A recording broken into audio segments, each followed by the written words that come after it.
Hello and welcome to another edition of Andrew Eborn in Conversation With. Today I'm delighted to be joined by Blue Weaver, coming up after this break. Hello, welcome back. It's Andrew Eborn here with another edition of Live and in association with KTT and GSI.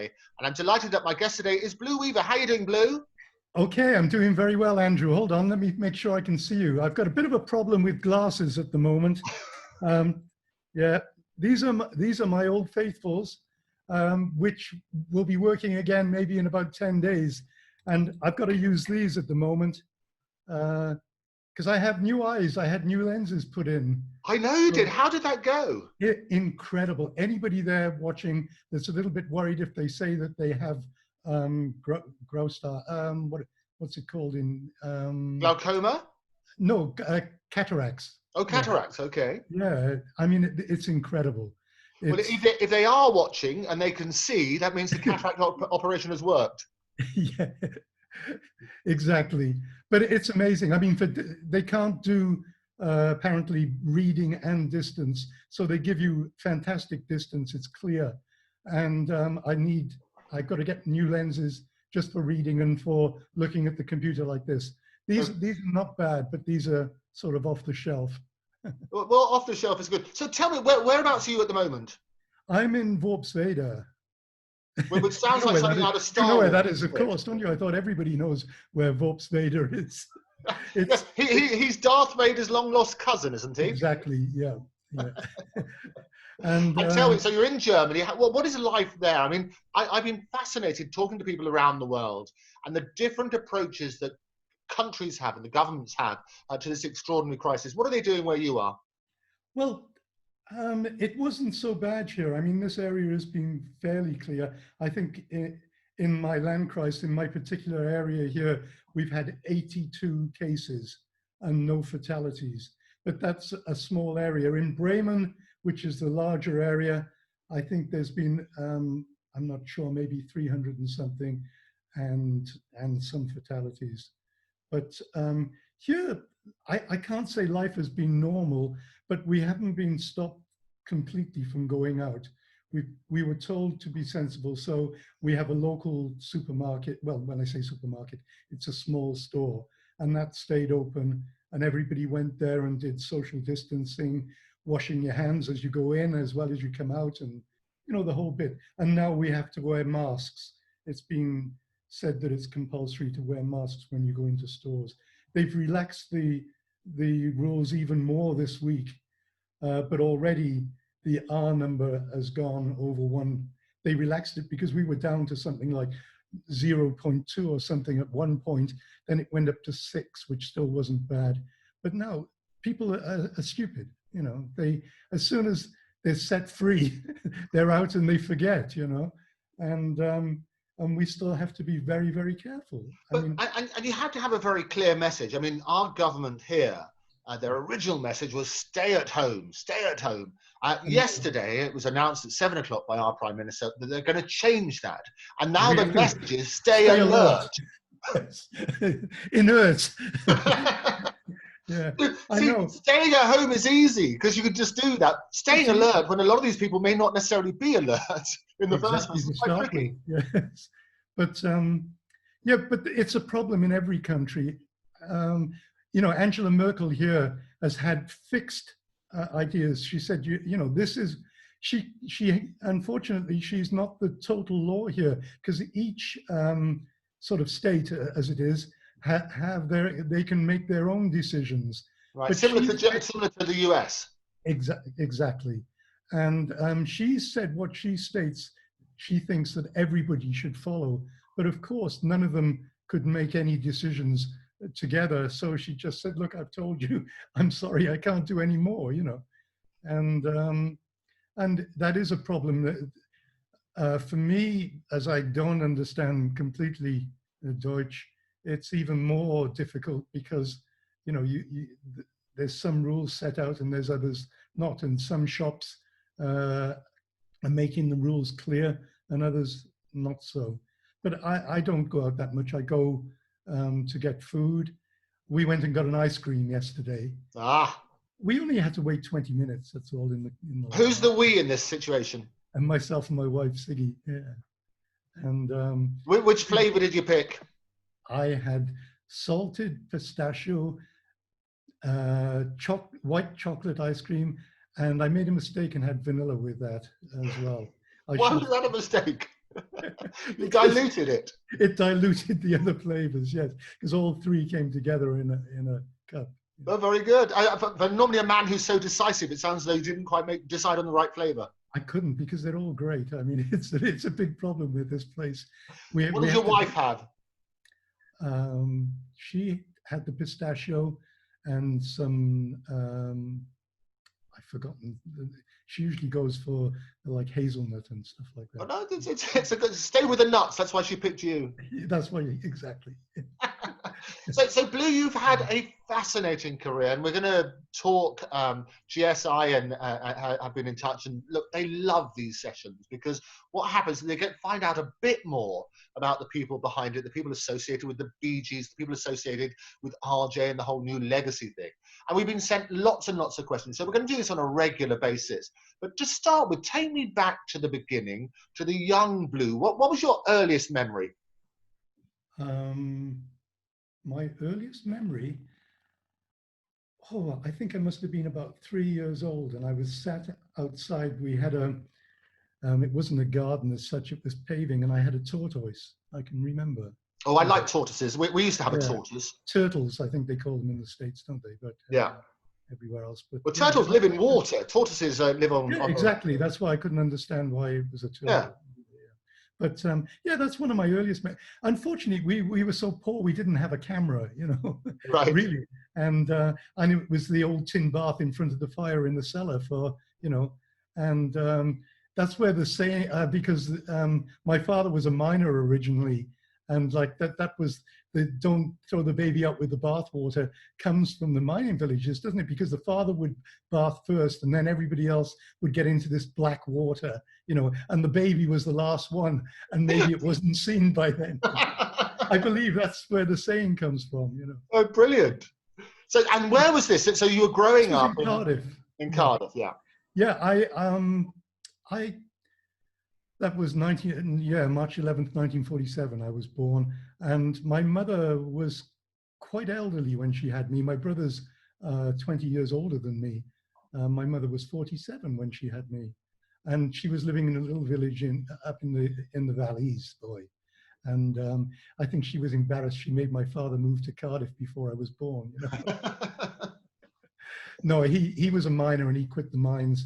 And then he went from the frying pan into the fire, so to speak. He became a docker, and it was terrible. I mean, they'd go there at 5 o'clock, 6 o'clock in the morning, and the men would line up, and the foreman would say, you, and you, and that's it. And then the rest of them, what do?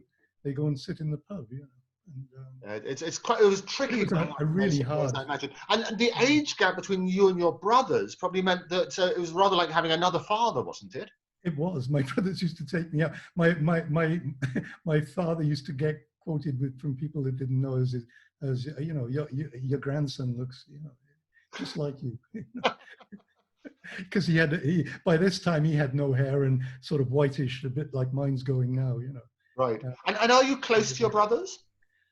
Over the past years, not really, because you know, my life from the age of 15 was on the road, and then moving around a lot, and then being in America and living in London, and they were living in Wales. But all my family they've all gone now. There's only nephews left because of the age gap, you know, completely. My father would be 120 now. He was born in 1900. My mother would have been 116. You know? But my mother, she was just 3 months away from getting the telegram from the Queen. She was nearly 100, you know, amazing. Good. And they say I look like her, so let's hope I've got her genes. Oh, no, fantastic. The state of the world at the moment, who knows what's going to happen. You know. Well, they sort of say the 90s, like people in their 90s, they're sort of middle age now. Everybody, we had over here Captain Tom Moore, who's just turned 100. And he's the oldest person ever to get to #1 by a long chalk.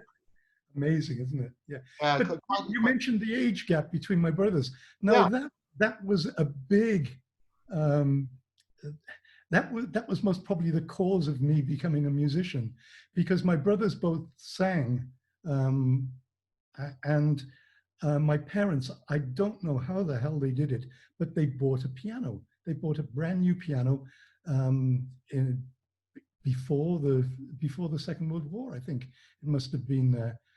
And I don't know. I mean, they bought it from Cranes in Cardiff, and it got shipped up to the valleys. And then when they moved to Cardiff, the piano went there, and then it was always around. It was always a piano there. And I think from an early age, my brothers weren't living with me so much then, although they did move back when I was about 5, one of my brothers, and he bought a radiogram. And that was my introduction to music and records, the old 78s and everything. And do you remember the first record you heard? I can't remember whether it's the first record, but my eldest brother, Alan, he was a mad Al Jolson fan. And so that always sticks in my mind, you know, Climb Upon My Knee, Sonny Boy, because I think he used to sing it, you know. And yeah, he used to look at me, like you said, he was old enough to be my father, and he used to sing this Climb Upon My Knee, Sonny Boy, you know. And that's what you did? Yeah, that's what I did. And then I think, I mean, I did sing until I was about 15. I regret ever having stopped, but it's interesting because coming from a mining family, if you like, it's the wage packet at the end of each week was not huge. So to afford a piano was quite extraordinary. Do you know how they got the money? No, I don't.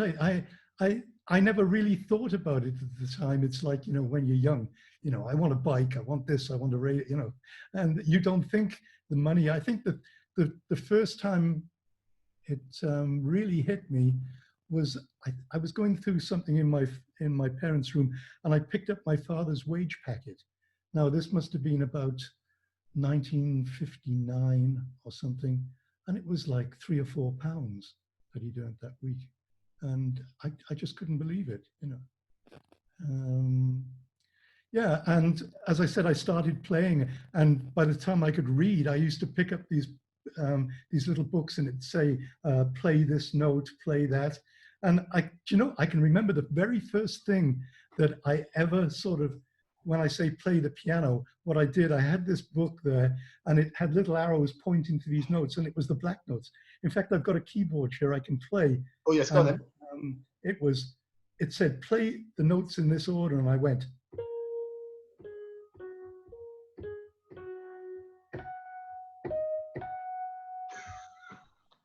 And of course, I think Al Jolson used to sing that or something. So I thought, God, I know that, you know. And I played it again. And I think one of my brothers or somebody came in and they said, gosh, he's playing Way Down Upon the Swanee River. You know? There you go. They must have thought you were a genius. Yeah. And so then I sort of taught myself from the books a little bit. But as I said, we had no money and I couldn't get piano lessons.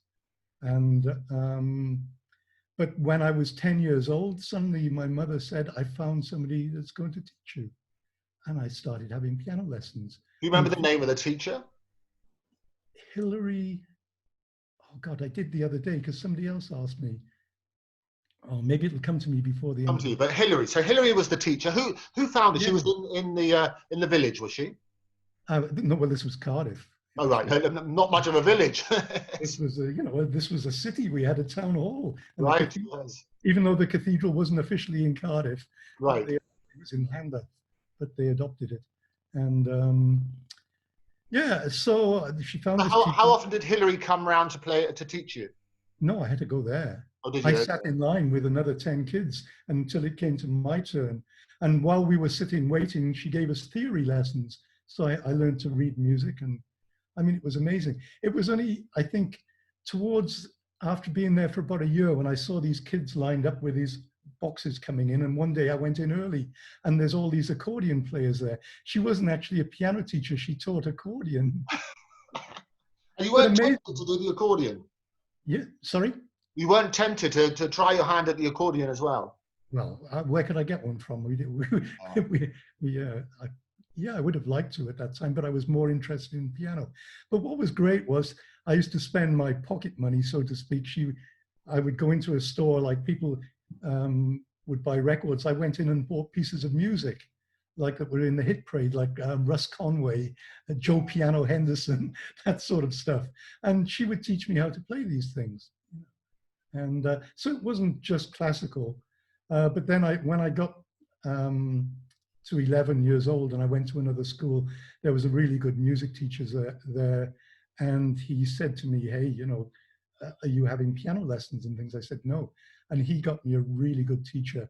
And she only had about 3 pupils. I don't know why she took me on, because I was really a waste of time for her. I mean, yeah, because by the time I got to about 14, I wasn't really interested in playing classical anymore. I was more interested in, I was playing with one of the guys in the street. He played guitar.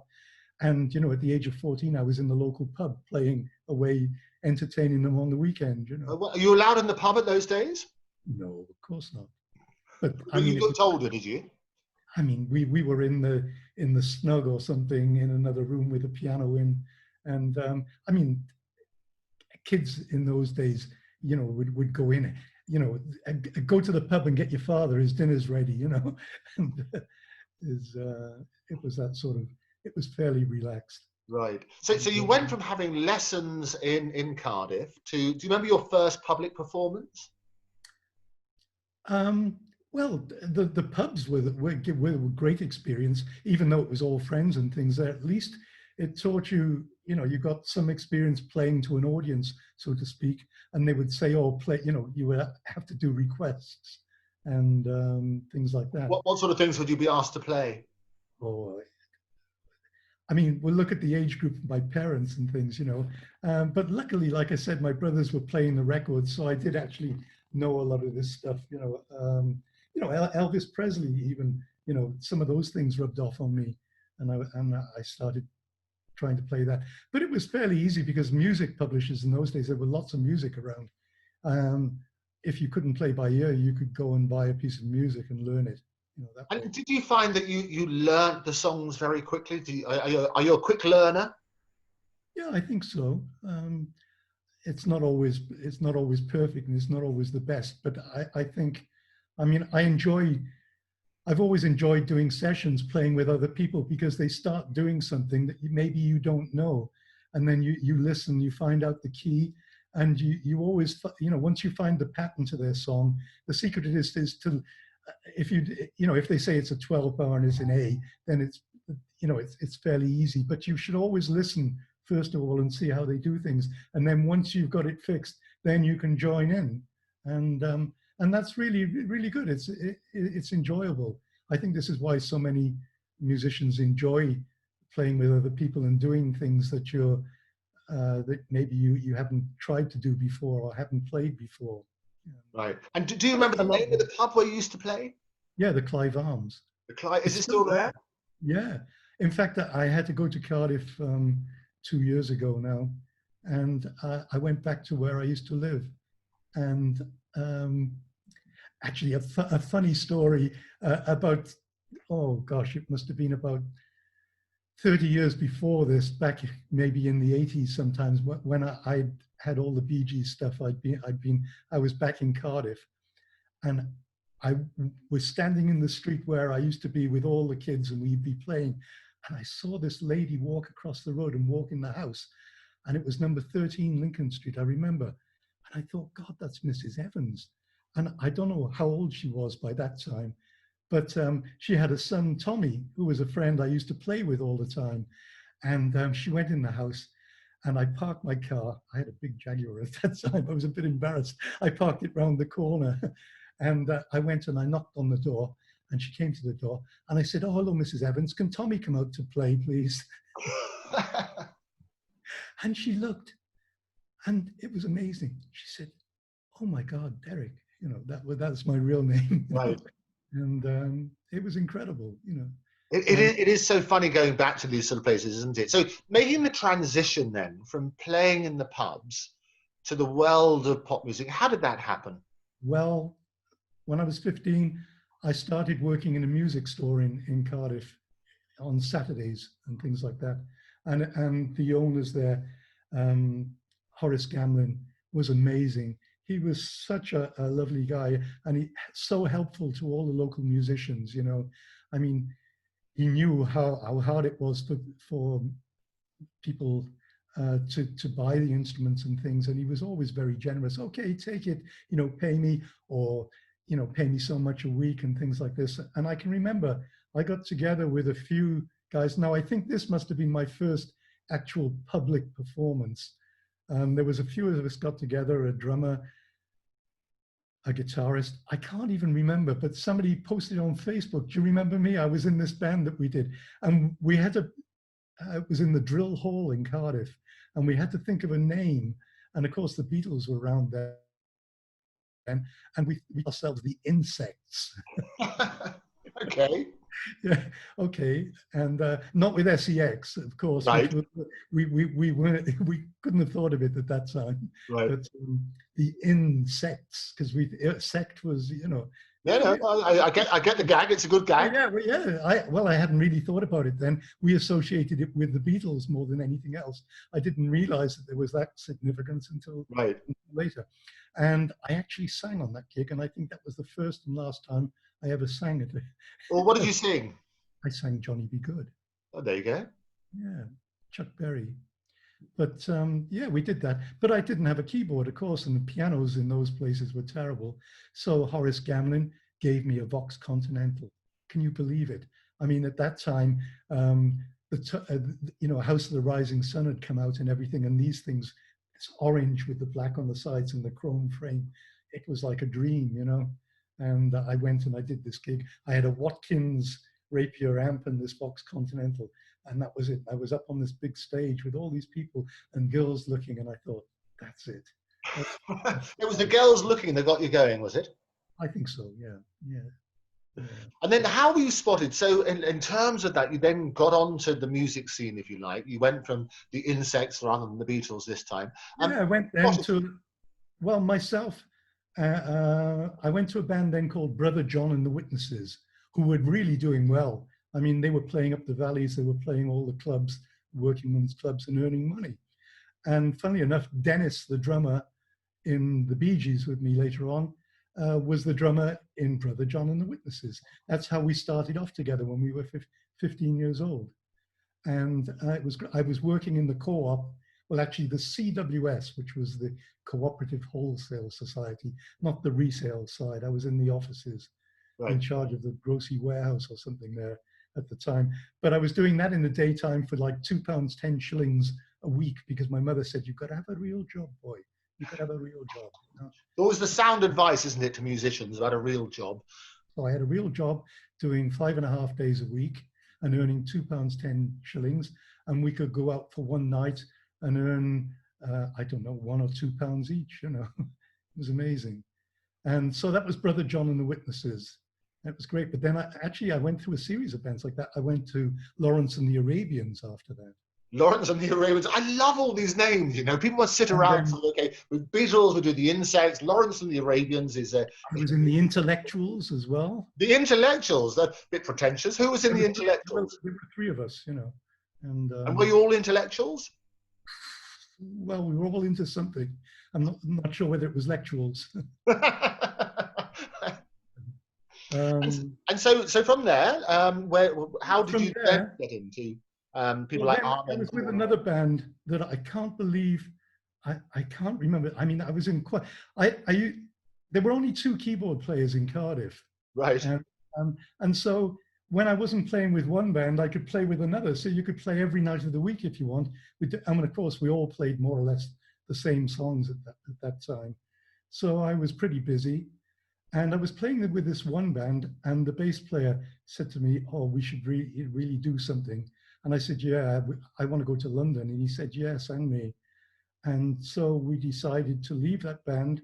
We looked in the NME on a Friday morning at the adverts, and we saw this one London band needs keyboard player and bass player. Wow. Okay. So his father had a paint spraying business. So he actually had some transport. He had a van. So we got in this van, and I remember going up to London, and we arrived in Shepherd's Bush, and it was in a little church hall just off Addison Grove or somewhere around there in Shepherd's Bush around the back. And we waited, the doors wouldn't open and weren't open at that time. And then suddenly this red van arrived and this girl got out and these two guys got out. And the girl came up and she went, "All right?" I went, "No, I don't believe this." I said, "You're from Cardiff?" And she said, "Yeah, yeah."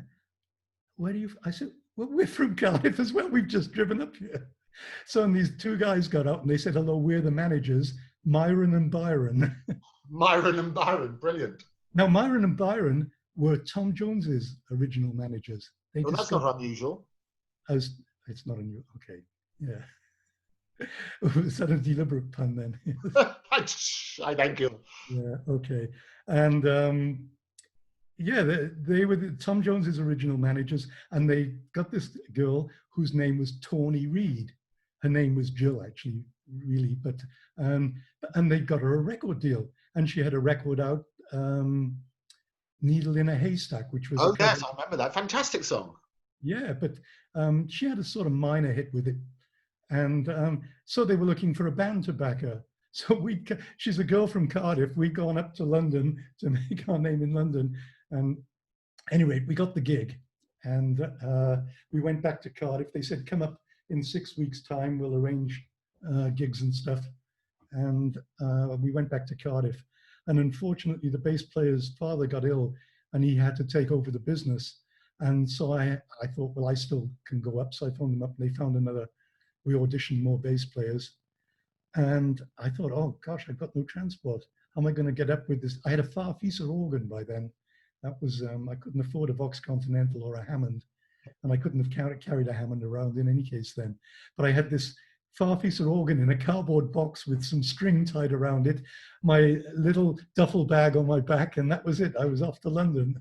But I thought, how am I going to go there? Well, as I said, Tom Jones was from Pontypridd originally, and Tommy Scott and the Senators, as they were called in the beginning, had a lot of, one musician from Cardiff, the guitarist, Mickey G, was a friend of mine. And he said, "Oh, I want to go up." And he said, "I'm going up with Tom Jones's managers. Do you want to lift?" And I said, "What, Myron and Byron?" He said, "Yeah." I said, "Oh, that's..." So actually, I went up to my first trip to London to make my fortune was in the back of Tom Jones's van, sat on a cushion with Mickey G, who was the guitarist from Tom Jones, and Myron and Byron. And we got up there, we auditioned for a bass player and a drummer, and we put a band together. But I was up there for a year, and I think we had 3 gigs in that year. That's all they could get us. And oh no, we had a few more. The best one we ever did was in the Ram Jam Club in Brixton. Oh, and right, absolutely. We were the support act for, oh God, my brain is going, I'm getting old.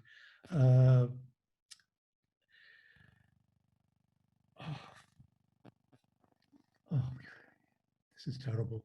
Oh, don't worry, we'll come back to it. But the Ram Jam Club, you were the support act. We were the support act, and it was oh God, what was the? Well, it was the first night that Jeff Beck and Jimmy Page played together. Right. And I think Jeff Beck played. No, Jimmy Page played bass, I think, and Jeff Beck played. Now, what was the band? Come on, you'd know. Well, I'll tell you what, we'll do that as a competition. So anybody who knows, put the question in the comments below, put the answer down. You have a chance of winning. We'll find a suitable prize for you. But in the meantime, you were the support act for this.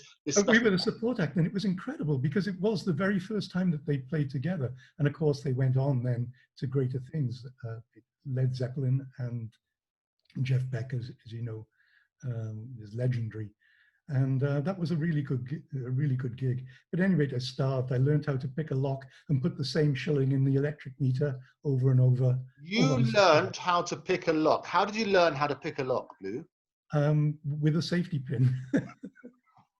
And a lot of trying. Is that who taught you? I had no money. We had no money because we were doing gigs. I mean, luckily at that time in London, there was a company called Manpower. And so I would go there and There's say, still a company called Manpower. It's the same one, I imagine, yeah? is it?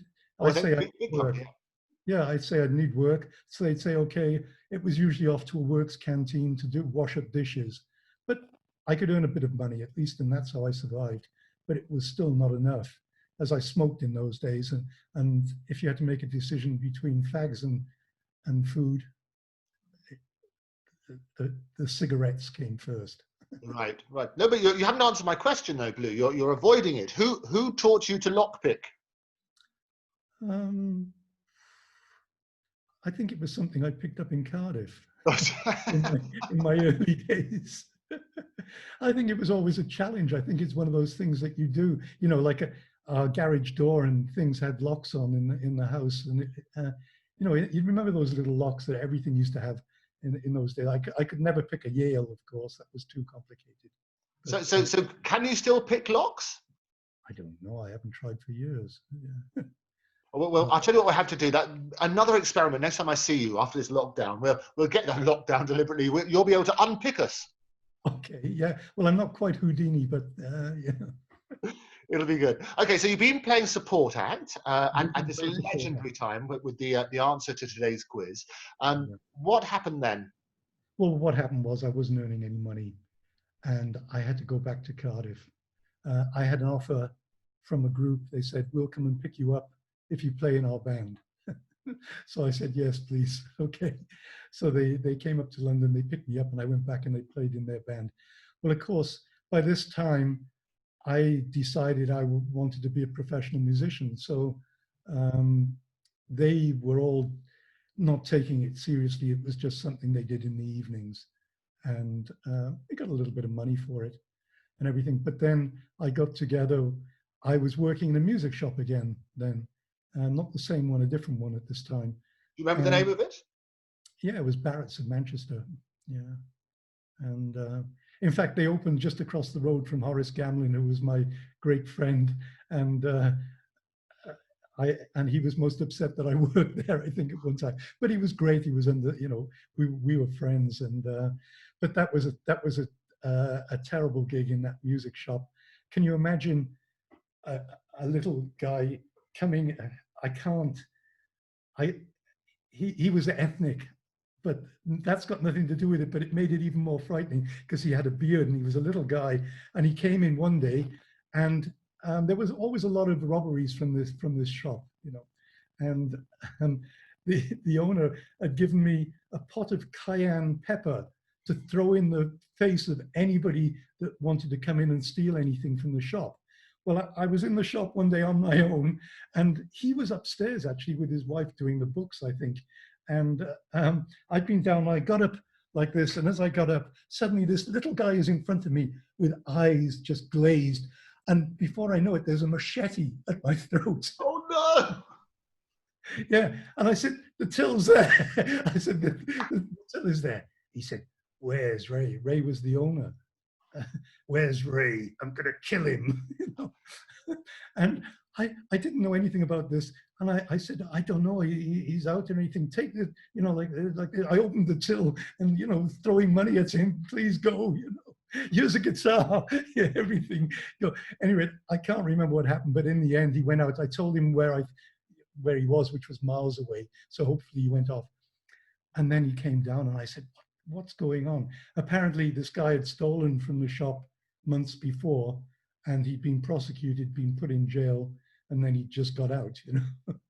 Oh my goodness. So, and so in spite of the cayenne pepper, it was completely useless.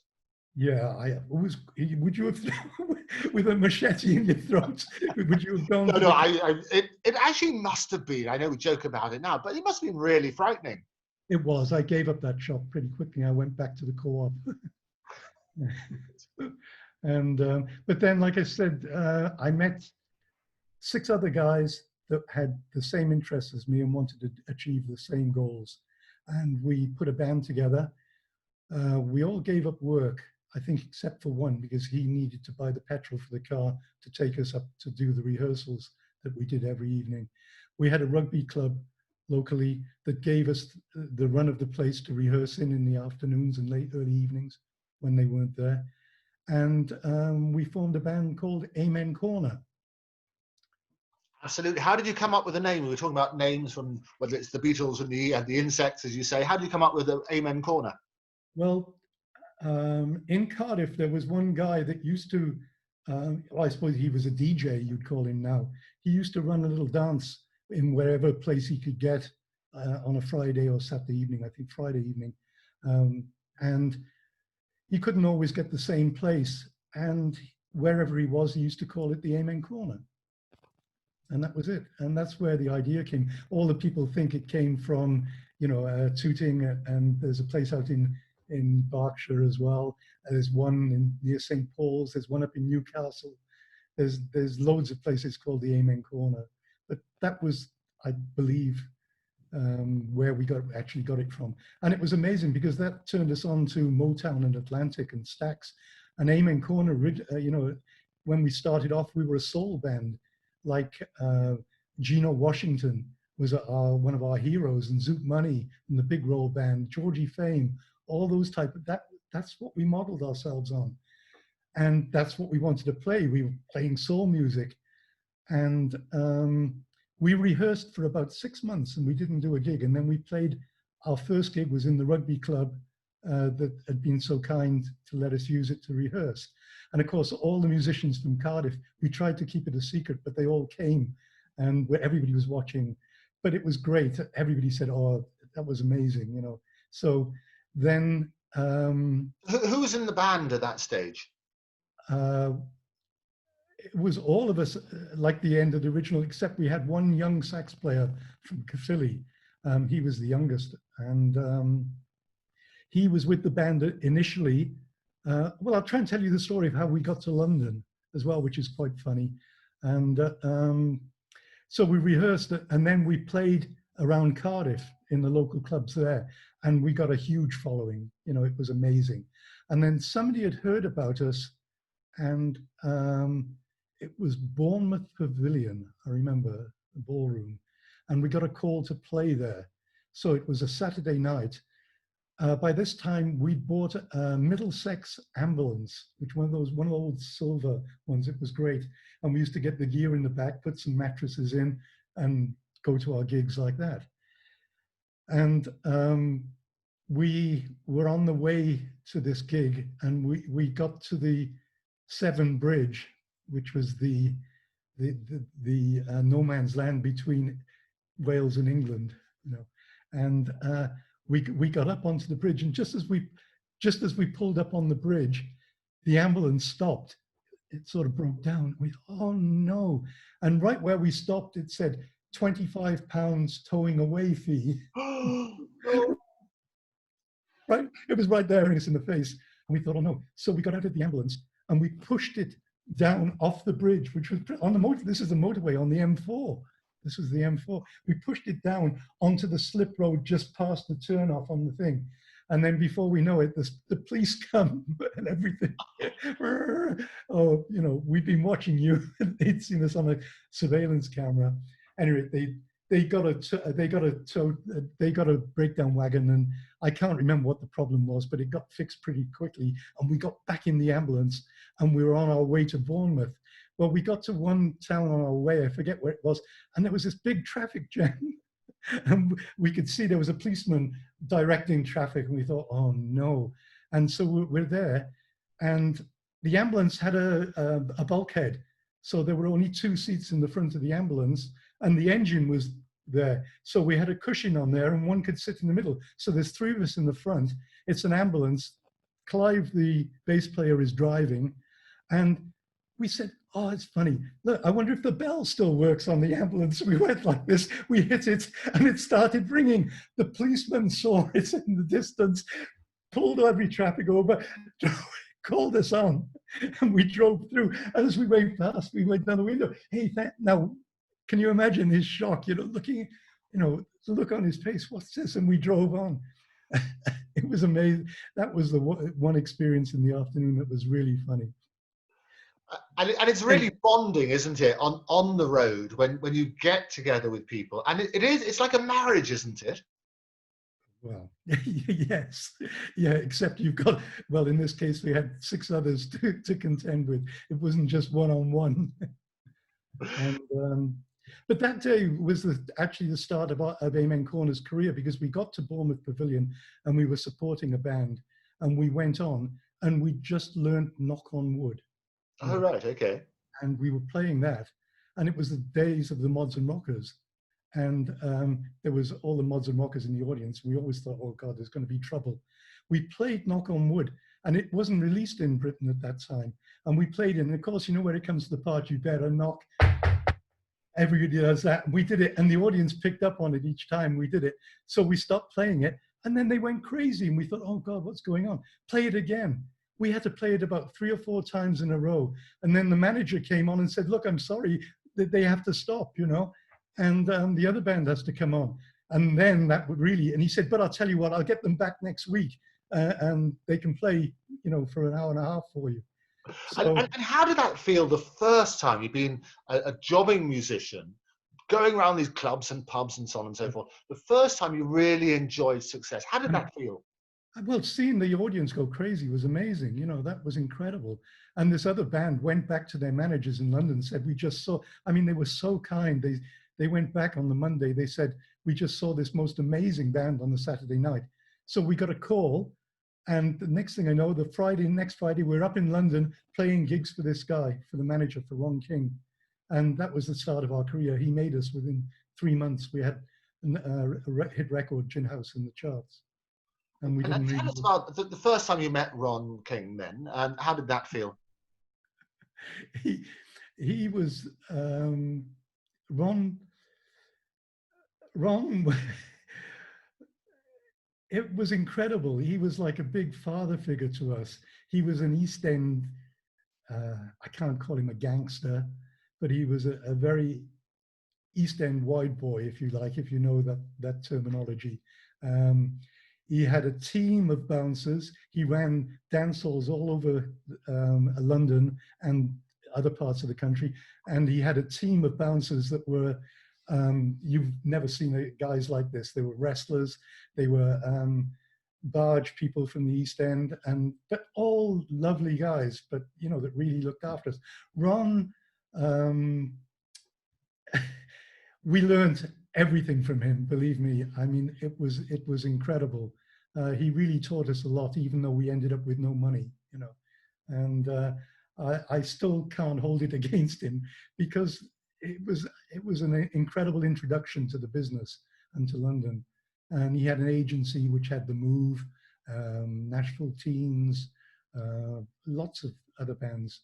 But so he made us. He got us on Top of the Pops.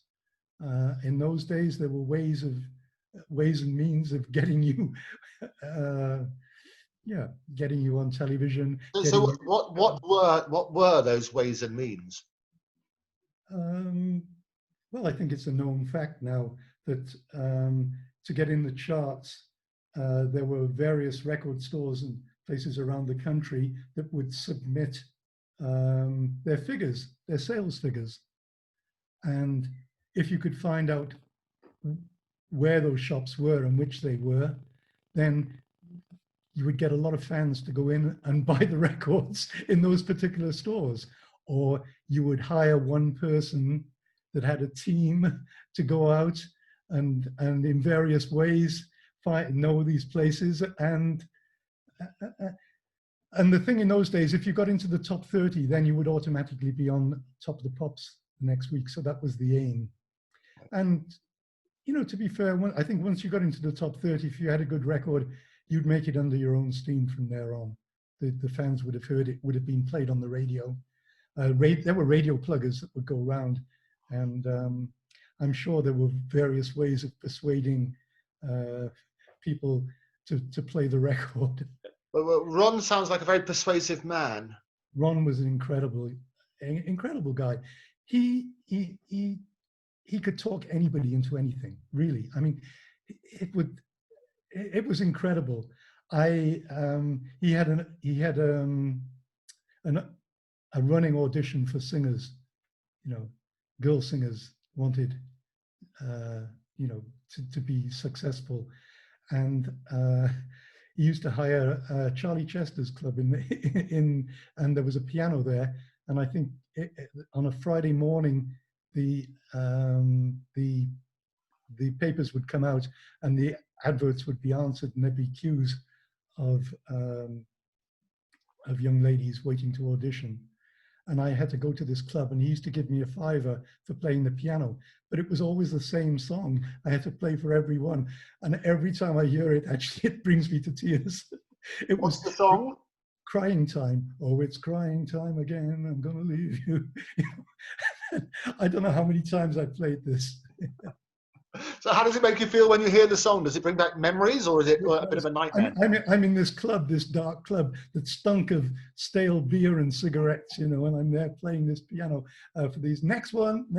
Oh, okay. Now I can see you have potential. I know I'm going to make you a great star. You know? Oh, glorious. So your first Top of the Pops, talk to me about that. How did that feel? Who else was on the bill? Oh, do you know, I can't remember who was playing live at that time because we were so nervous. Obviously, we were there and we'd done a rehearsal in the afternoon. But I remember standing in the wings, ready to go on, and Stevie Wonder was playing I Was Made to Love Her, you know, and every time I hear that record now, I'm back in Lime Grove, standing in the wings, ready to go on. My first big television, but well, Top of the Pops, it was like, there was nothing bigger at that time. And, you know, you thought, I've made it, you know, and incredible. And yeah, I mean, that was a wonderful feeling. And in those days, I mean, Top of the Pops was the program to be on. It had an audience of millions. Once you're on Top of the Pops, your records would then fly out the door. Don't worry about the record pluggers and so on and so forth. The public got the big audience. That's a big break then, isn't it? Oh, it was incredible. Yeah, it was amazing. And then I can remember after we did the Top of the Pops was recorded on a Wednesday and went out on a Thursday, I think then, in those days. Or was it live in those? No, I think it was recorded actually back then. I mean, we did it live, but we had to use the orchestra and stuff. And but I think it went out the following day. And I can remember our first gig was on a Saturday after being on Top of the Pops, and we got there in the afternoon, so we're backstage, and then we went on the stage. You know, they announced us, and we went on. And it was unbelievable. They were climbing on the stage. We were getting dragged off. We were getting our shirts ripped. You know, we didn't have a chance to play in the beginning, you know. And it was just, we just couldn't believe it. You know. And did you like that side of the business? No, I hated it.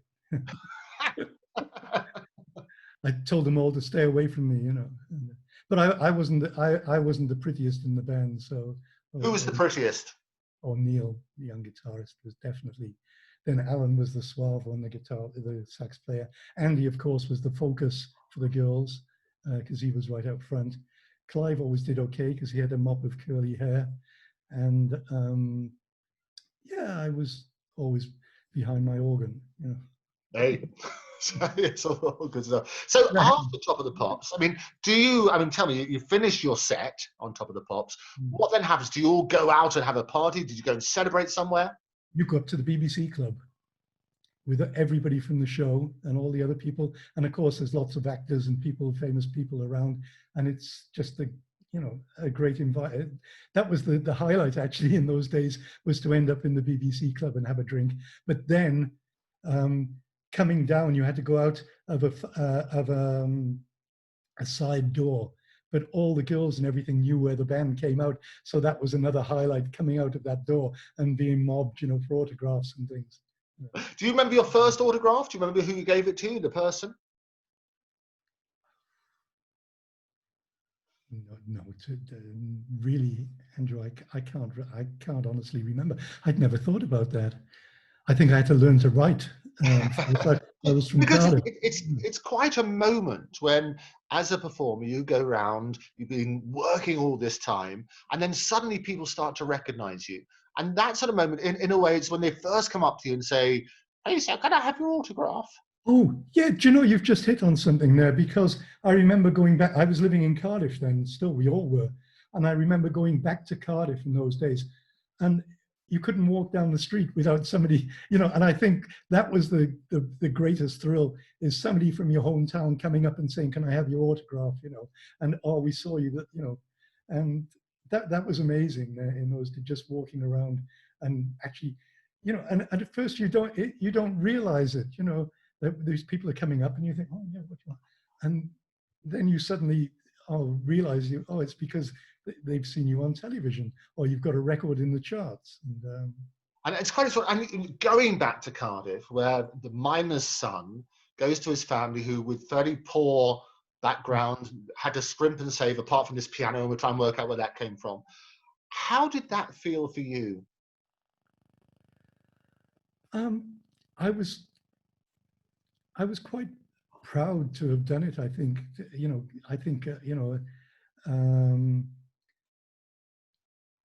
I used to go back and I'd see all the friends, the people I'd been in school with, and I was in a church choir. You know, I said I used to sing. I was in a church choir, and the first person that I remember being in a similar position to myself that had got out of Cardiff and made something was John Toshak, the football player.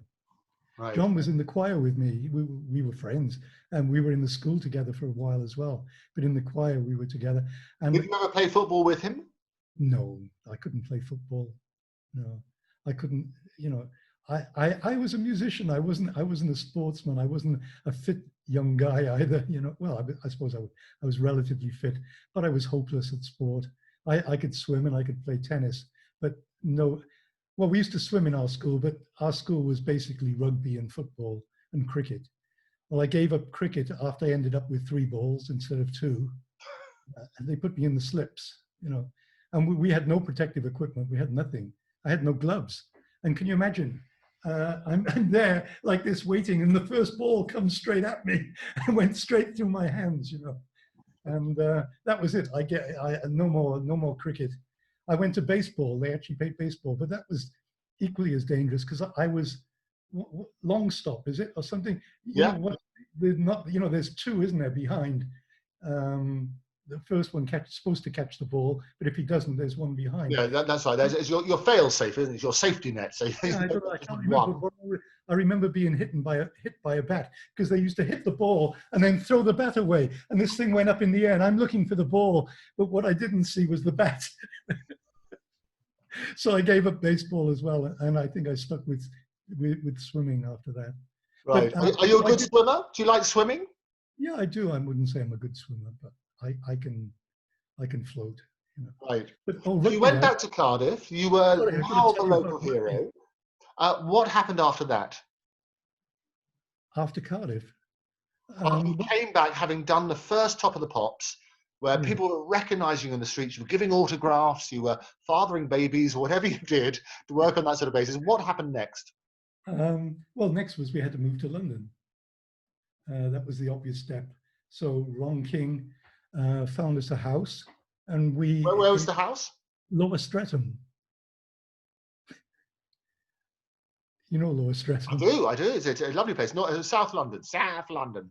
Yeah, but it's called Brixton. There you go. Yeah. We used to, in the papers when we did our first interviews, where do you live? Oh, we live in Lower Streatham. It's rather like Hampstead and West Hampstead. Yeah, but it was Brixton in those days, and Helix Road, Brixton, I remember. It was great. I loved it. But then our young sax player, his parents decided that being in a group wasn't good, even though we had a hit record, and they took him out and said he had to finish his schooling.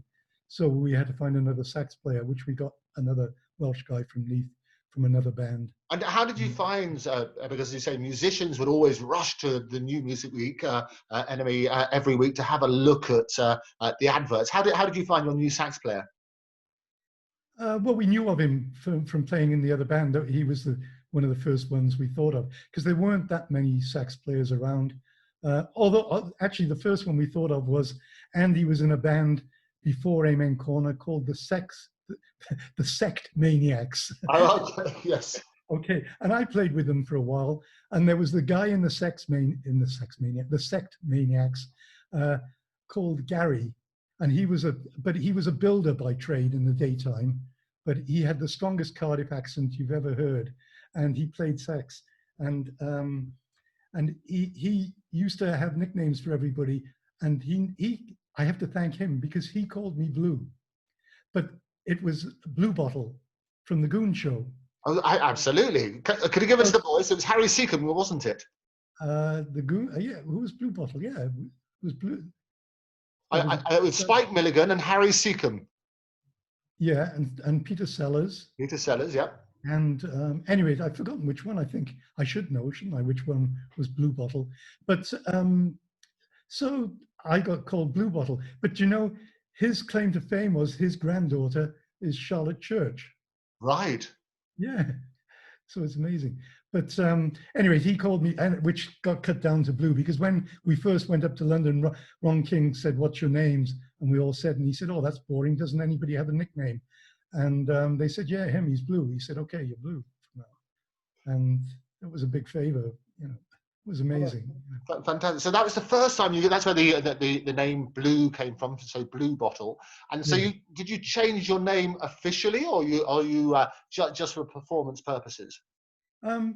For performance purposes initially, but when I was living in America, I thought about it. But then something happened when I was with the Bee Gees after Saturday Night Fever. I got calls from the police and from the record company and things saying, "God, you're running up a big bill, getting records from other record companies and hiring limousines and things." And I said, "What? No, I'm not doing that." Somebody had been impersonating me and signing bills, and of course Blue Weaver. And I thought, no, I'll keep Derek, because for anything official, I used that. And I said, to anything that was important, you know, use that, because the chances were that people wouldn't think about that. But they actually caught the guy that was impersonating me, because he went into one of the record companies in LA. Because in those days, when you were in a band, you could go into any record label and you could go and help yourself to records. You know, it was great. Oh, right. Yeah, it's always amazed me that the more that you can afford things, the less you have to pay for it. Exactly. And that's true to life, isn't it? Yeah. No, it is extraordinary. And Blue Bottle, just to remind you, was in fact played by Peter Sellers. And he was a squeaky voiced Boy Scout from East Finchley. Oh, squeaky sound. Yeah, I've got a picture of him. Because when it became the Telegoons, yes, that's how they found out he looked like me, because of my nose. Oh, is that? And that was. And that was the thing when I joined Amen Corner. I thought, I'm going to make money now, because I always had this thing about my nose, and I thought I'd be able to afford a nose job, you know. Oh, they must have been unheard of in those days, weren't they? Yeah, well, I think they were, yeah. I hadn't, but I mean, I'd heard of it. I knew it was possible. But then also, I had a big problem with my teeth, because dentists used to just not fill in those days, because they got paid by the tooth. So they used to rip teeth out. So I had, in early Amen Corner days, I'd broken a tooth in the front, so I didn't smile very much. I used to always talk and do this sort of thing. Moody and magnificent, yeah? Yeah, but then I used to get big abscesses and my face would swell, because I didn't know why.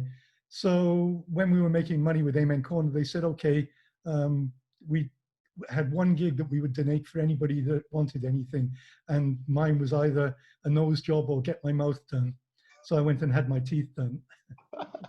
So were you quite vain, or did you find it quite worrying to have this? Were you a bit embarrassed? Yeah, I was. It was terrible. I hated it. But what had happened was he'd ripped out teeth and left the roots in. And so, you know, I had to go into the London clinic. I went into the London clinic and had the operation with a Harley Street dentist, you know. So right next door to me, so over the road from where I am, right here by Regent's Park. Oh, right. Well, it was good, because I had the operation on a Monday. I was in the hospital till the Wednesday. I came out the Wednesday. Bend Me, Shape Me had got in the charts with Amen Corner. Right. I was put on top of the pops that night, and somebody had a word, I think it was Ron, with the director, to do close-ups of me, smiling and grinning to my parents. You know? Hey, look, I've got, you know, I've had my teeth fixed. Oh, you must have been so proud at that moment. Yeah, it was great. And Bend Me, Shape Me got to number 2. That was a big disappointment, that record, for us, because we thought we were doing. you know, can you imagine doing 300,000 records a day selling in a week? I mean, That it's was quite incredible, isn't it, when you think of those figures now, unbelievable. and what it takes to get to a #1 now is a fraction of that. We were doing 300,000 a day, and we thought, that's it, we're #1 next week. Nope. We got to next week. Esther and Abby Offerin with Cinderella Rockefeller were doing 350,000 a day and went straight in at #1 something. You know. Incredible. I mean, you mentioned earlier that there was all this money flowing around, but you didn't see much of it. Where did it go?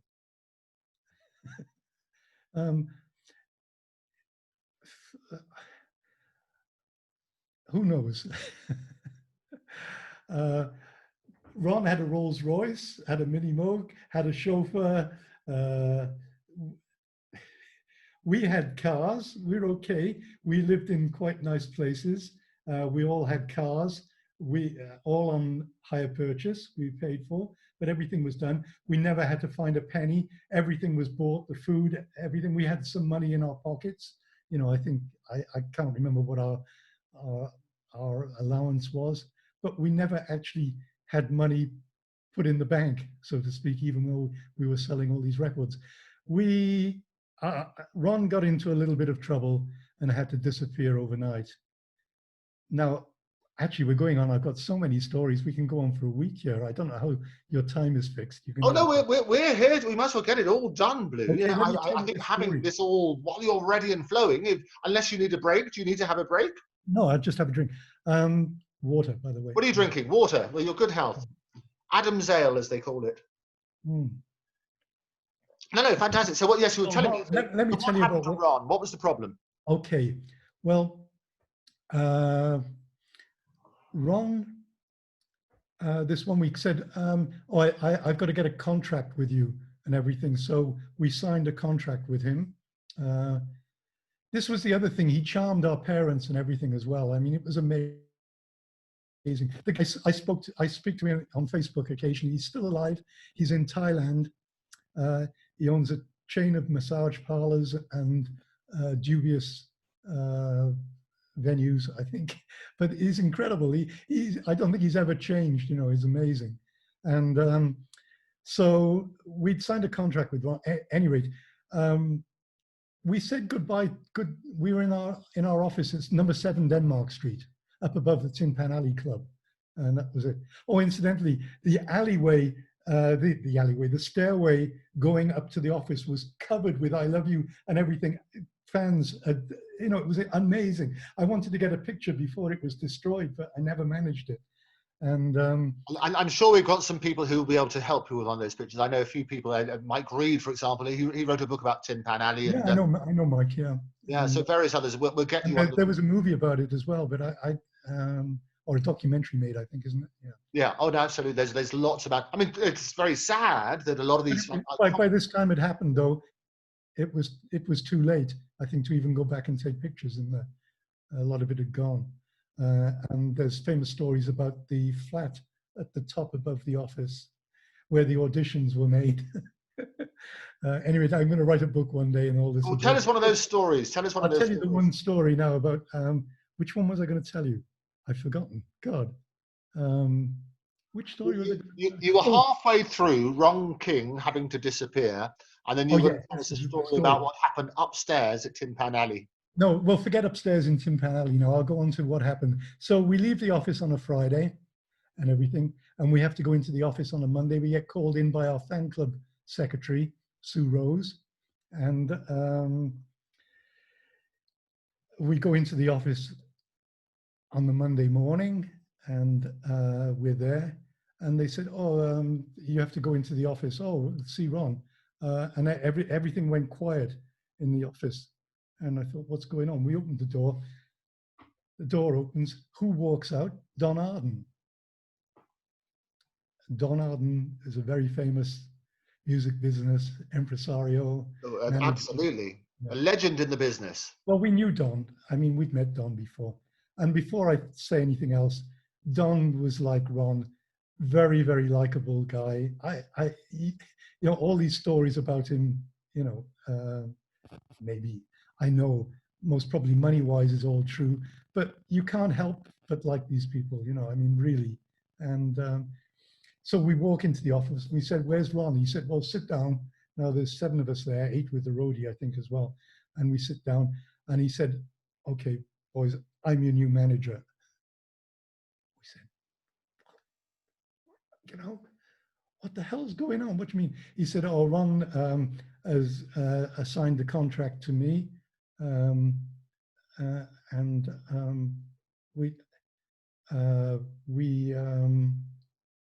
oh no, that was it. Forget the other story. Yeah, he said, I have a contract. And we said, no, you can't have a contract, you know. And he said, yeah, here. And we looked. And of course, there's a contract with our names all on and our signatures. Well, I looked straight away and we knew what had happened. Sue Rose, our fan club secretary, used to sign all our fan club letters and everything. And she'd learned how to do that. And it was obviously, you know, they were on there. So when we went out, you know, we thought, well, we didn't blame her. You know, she'd had no choice to do this thing. So you're saying that the contract which had been signed, yeah, had been it wasn't signed fraudulently? Yes, yeah. So then the next day, I think, or the Wednesday or something, this was a Monday morning, we get a call from Ron King. And Ron says, oh, lads, look, I'm really sorry. I have a lot of things. He said, look, I know the contract is false. I'm going to help you with this. I'm going to help you out. You know, I'm going to sort all this out for you. Look, I've made an appointment with a lawyer. What's the road? Lower Bond Street. What's the, just at the top, not Bond, it's next to Bond Street. Well, there's Oxford Street, there's Regent Street, there's Bond Street, there's New Bond Street. What's the one is in Audley Street, North Audley There's Street? Audley Street, there's North Audley. The one before Bond Street, where the road goes down to, it joins, anyway, it's there on the corner of Oxford Street and this North Audley Street or whatever it was. I've forgotten. And so he said, I've made an appointment with a lawyer who's very good. He said he's going to sort it all out for you. So we go on the Wednesday or the Thursday afternoon to this office. We go up the stairs. We look, we see his name on the door. We knock, he says, come in. We walk in, there's a big desk there. The lawyer is there. It's sat behind the desk. We said, where's Ron? Oh, well, Ron couldn't make it, but I'm going to, don't worry. He's paying for everything. He's going to sort it all out for you. Now, he said, where's this contract? So we gave him the contract and everything. And so he said, okay. And he said, you're telling me that these signatures are forged and everything? We said, yes. And he said, yeah, Ron said that they were as well. So he said, okay, look, okay, here, I need to see your signatures. So to get this officially verified that these are forgeries. So we signed this bit of paper, not thinking at the time of our signatures. Everything, the contract is gone by this time, it's disappeared and everything like that. So we signed this. And anyway, he said, okay, no, leave it with me. I'm going to get it. You're going to go to court. This will all be sorted out. So then I forget, I don't know whether it was the next day or not. So we go up to the office again and we go to Don and say, look, we don't want to be managed by you and everything. I'm sure you're a nice guy, but you know, we want to choose. No, you've got to be managed by me. I have a contract. We said, no, you don't. The signature of forgery. What do you mean? Look, no, you tell me. Are those your signatures or not? A bit of paper, what we'd done, we'd signed. Cleverly, he put it, they were all there, and all our signatures are on. And the contract is up above it and everything. So then we said to Ron, we're not working for you. Sorry, Don. You know, you've got to work for us. Now, by this time, Don had a lot of heavies around. I mean, real nice guys. And we were really a little bit worried by this. And we thought, what can we do? We're not going to work for him. So we decided we would all disappear. And I had a Sunbeam Tiger at the time, and Dennis had an E-Type Jag. And Dennis, Neil, and myself, we said, what can we do? We grabbed a tent and we drove down to Cornwall to St. Ives. We found a campsite. We put up this tent and we sat in the tent. And we arranged to phone I think Clive, the bass player, was the only one with a phone in those days. So we arranged to phone him to keep in touch and find out what was going on. And so we all disappeared. So there was no way that Don could get the band to work because we'd all split. I can't remember the whole story, but we stayed down there for like 2 weeks or something like that, you know. And then I think Terry Slater, Terry the Pill, I forgot, we'd already met him, and he said, look, I'll take care of you, I'll manage, and we'll work something out. So we said to Don, okay, we'll work, but we want Terry to help us out. And I can't remember the whole story, but basically what happened was Don said, okay, I'm going to sell you, I'm going to make some money. So he sold us to Andrew Oldham, to Immediate. And so even though the contract was a false document, yeah, he still traded you. Tell me what the contract said. Do you remember what it said? no, you know, yeah, we basically signed over our lives, you know. I think I didn't. If you live that long. Yeah, sorry. If you live that long. Yeah, if you live that long, yes, exactly. Or in our previous contract, one of the clauses, but it was only put in for publicity because a lot of things in those days were done, was that we couldn't get married without the manager's permission, you know, which was wrong king, you know. And but yeah, so we went with Immediate, and that was like out of the frying pan into the fire, because Andrew in those days, Andrew is another, I mean, I've met Andrew since, and we have a laugh over the situation, but that was another funny story. We used to go in, and Andrew was on this big power trip at the time. I mean, he had wonderful offices in Baker Street. Was it Baker Street? I think it was, yeah. Yeah, just around the corner from me as well, just by the London Clinic. So. And oh no, Gloucester Place it was actually, yeah. And with John Lennon's old Phantom 5 Rolls Royce outside, I think. And when he took us for a ride in, he said, "Do you want to watch Gone with the Wind?" You know. And he said it's a bit of a problem because the cassettes in those days were these huge things, and like the whole car was taken up with all these cassettes. So you had to feed in like every 10 minutes or something to watch the movie. I always remember that. Anyway, we had meetings with Andrew, and every time we'd go in, he would keep us waiting. We'd be sitting, say appointment was for 2 o'clock. We wouldn't get in to see until 3. And of course, this was the whole sort of power thing, you know, keeping you waiting outside and waiting like this. And we'd go in, the doors, double doors would open, and he'd be up on his desk at the end. It was about this high, and he was on the desk, and he'd be playing with Speak and Spell. And hitting this thing, so of course it was talking back all the time to him. Then you ask a question, and it was really distracting, and sort of lights coming down on us. No chairs there, so we had to sit on the floor. You know? So we did this a couple of times. Then we sussed out what was going on. So we had a meeting with him one day. So say the meeting was at 3 o'clock, like this. We'd already arranged. We had a portable television with us. We'd made some sandwiches and some drinks. Right, the meeting was at 3 o'clock. Is Andrew? No, he's not ready yet. We said, okay. And we opened the doors. We went in. We sat down in the corner. We plugged the television in. We opened our sandwiches and drinks, turned our back on him, and started like this. Completely ignored him every time he said it. And then we became friends.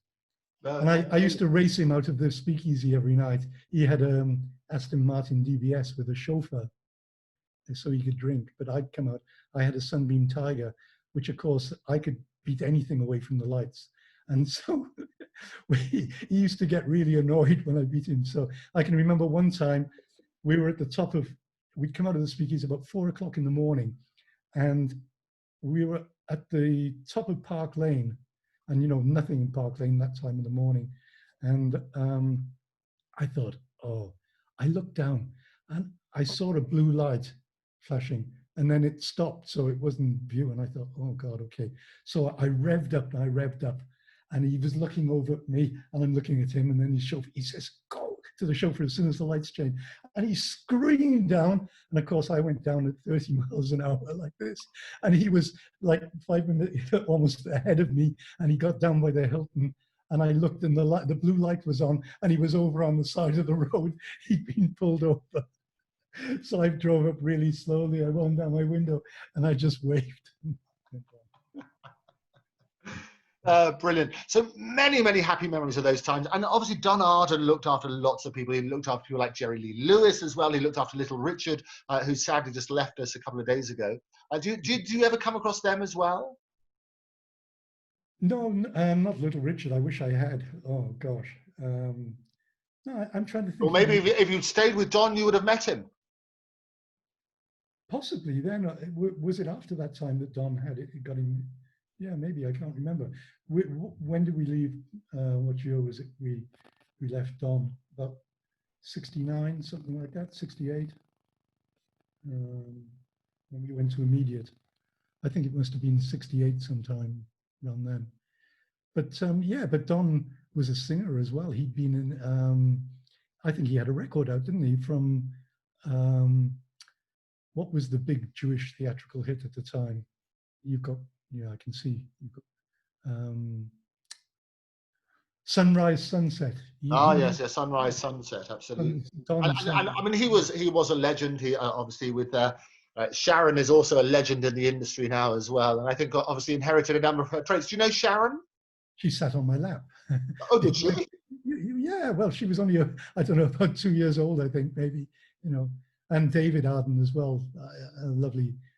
David, it was great. I mean, it was great. Yeah, I met Sharon when she was very, very young in the office. And David Arden bought my first car off me. Oh, really? How much did he sell it for? When we were living in Brixton, it was a Sunday night, and I thought, I didn't drive. I thought, I've got to learn to drive, even though we didn't have time. But I thought, if I go and buy a car, I can drive around the streets of Brixton before we go to gigs. So I said to Dennis and Clive, we went to Tooting Beck on a Sunday evening, and there was this motor dealer open. And I walked in, and it was just like, you know, what was the program? But the car dealer. There's a number, but you have Only Fools and Horses you used to have, which is no, it was before Rodney Trotter. Yeah. But anyway, I went in and I paid £25 for this 1953 Hillman Minx. It was my first car. I was attracted to it because it was a bench seat. And I thought, oh, that's quite useful, isn't it? You know, people can sit closer to you, you know. And so I bought it. And I think Dennis drove it home for me because I just got a provisional license then. And then, so I had a car sitting outside 70 Helix Road, I think it was. And then in the afternoons, I would jump in this car, and it was a column change. You remember those things? Oh, of course. I was at the gear stand, absolutely, doing all of that. So I'd get in this thing, and then I would go off, and I'm driving around the streets of Brixton, everything, and I'm doing okay. And I drive down this one road, and I remember there was a brewery at the end with big gates, and I get down, and I thought, oh, no, I stop. And there's a policeman at the gates, you know? So I've stopped, and I thought, oh, God, no. Because I only had a provisional license, and I had no L plates on, nothing. And so, and then I thought, oh, no, how do I get in reverse? And I'm looking, and the thing's clunking and going like this and everything. And then suddenly this policeman walks over, and I thought, oh, no, that's it. I'm finished, you know? And I wind the window down, and he said, what seems to be I said, I'm a terrible problem. I said, this gearbox. I said, there's something wrong. I said, it won't go into reverse. I said, I tried everything. He said, you have pulled out the knob on the end and put it in like that. I said, yeah, I've tried that. He said, oh, look, he said, put your foot on the clutch again. Let's try. So he was trying, and I deliberately let the clutch go. So it was clunking a bit when he was trying. And then suddenly he got it in. He said, oh, look, there it is, go. He said, quick, turn around now while it's all working, and go. And that was it. And I had to do a 3-point turn, you know. So I learned how to do one of those pretty quickly as well. Very good. And cars have been quite a part of your life. I mean, as you say, it was a sort of status symbol then, wasn't it? And that was a real sign that you've made it, depending on the car that you drove. Yeah, exactly. When you arrived at the speakeasy, you know, everybody used to try and park their car outside, you know.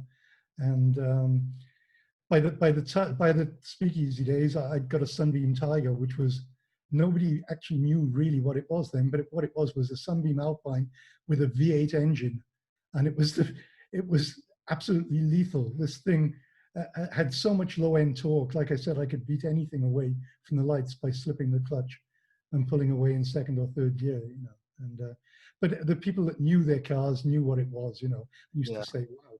And it was such an unassuming car because it looked, apart from the stripe down the side and Tiger written on it and the two exhaust pipes in the back, nobody realized that it was 380 or 480 brake horsepower in those days in a very light body. That was Right. And do you have a picture of that car? I've just found a picture of just like the side door the other day.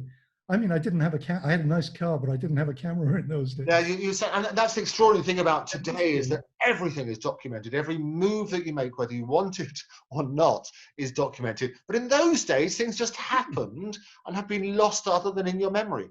Yeah, but when you're going to the speakeasy and you're all dressed in your stuff, how can you put a 35mm camera in your pocket? You know, It or would hang it spoil the around line, wouldn't it? Sorry? It would spoil the line of your program, of It your would spoil clothes. it completely.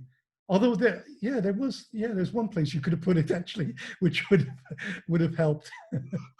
Yeah. No, absolutely. So you went from that management. Tell me a bit more about those days and how that ended. Well, Amen Corner ended. I mean, actually, Amen Corner was a vehicle for Andy Fairweather Lowe. It was his vehicle.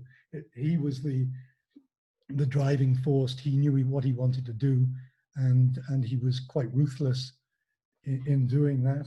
And Andy, in the end, decided that we should be doing our own thing rather than doing songs and stuff that other people had done. Or just we should do something different. We weren't known as being musicians or anything like that. We were a pop band. We were a teeny pop band. And I think he wanted to achieve something else. So the sax players, the brass section, they were told to leave, more or less, you know. And I think they were quite glad to do that at the time. But we talked about it earlier, that obviously being on the road all the time in each other's faces and everything else, it is, I mean, marriages, it's amazing that so many stay together because you're spending 24/7. Yeah. Were there big rows? Were there big upsets? Yeah, always, yes. What was it mainly about? The singer, usually.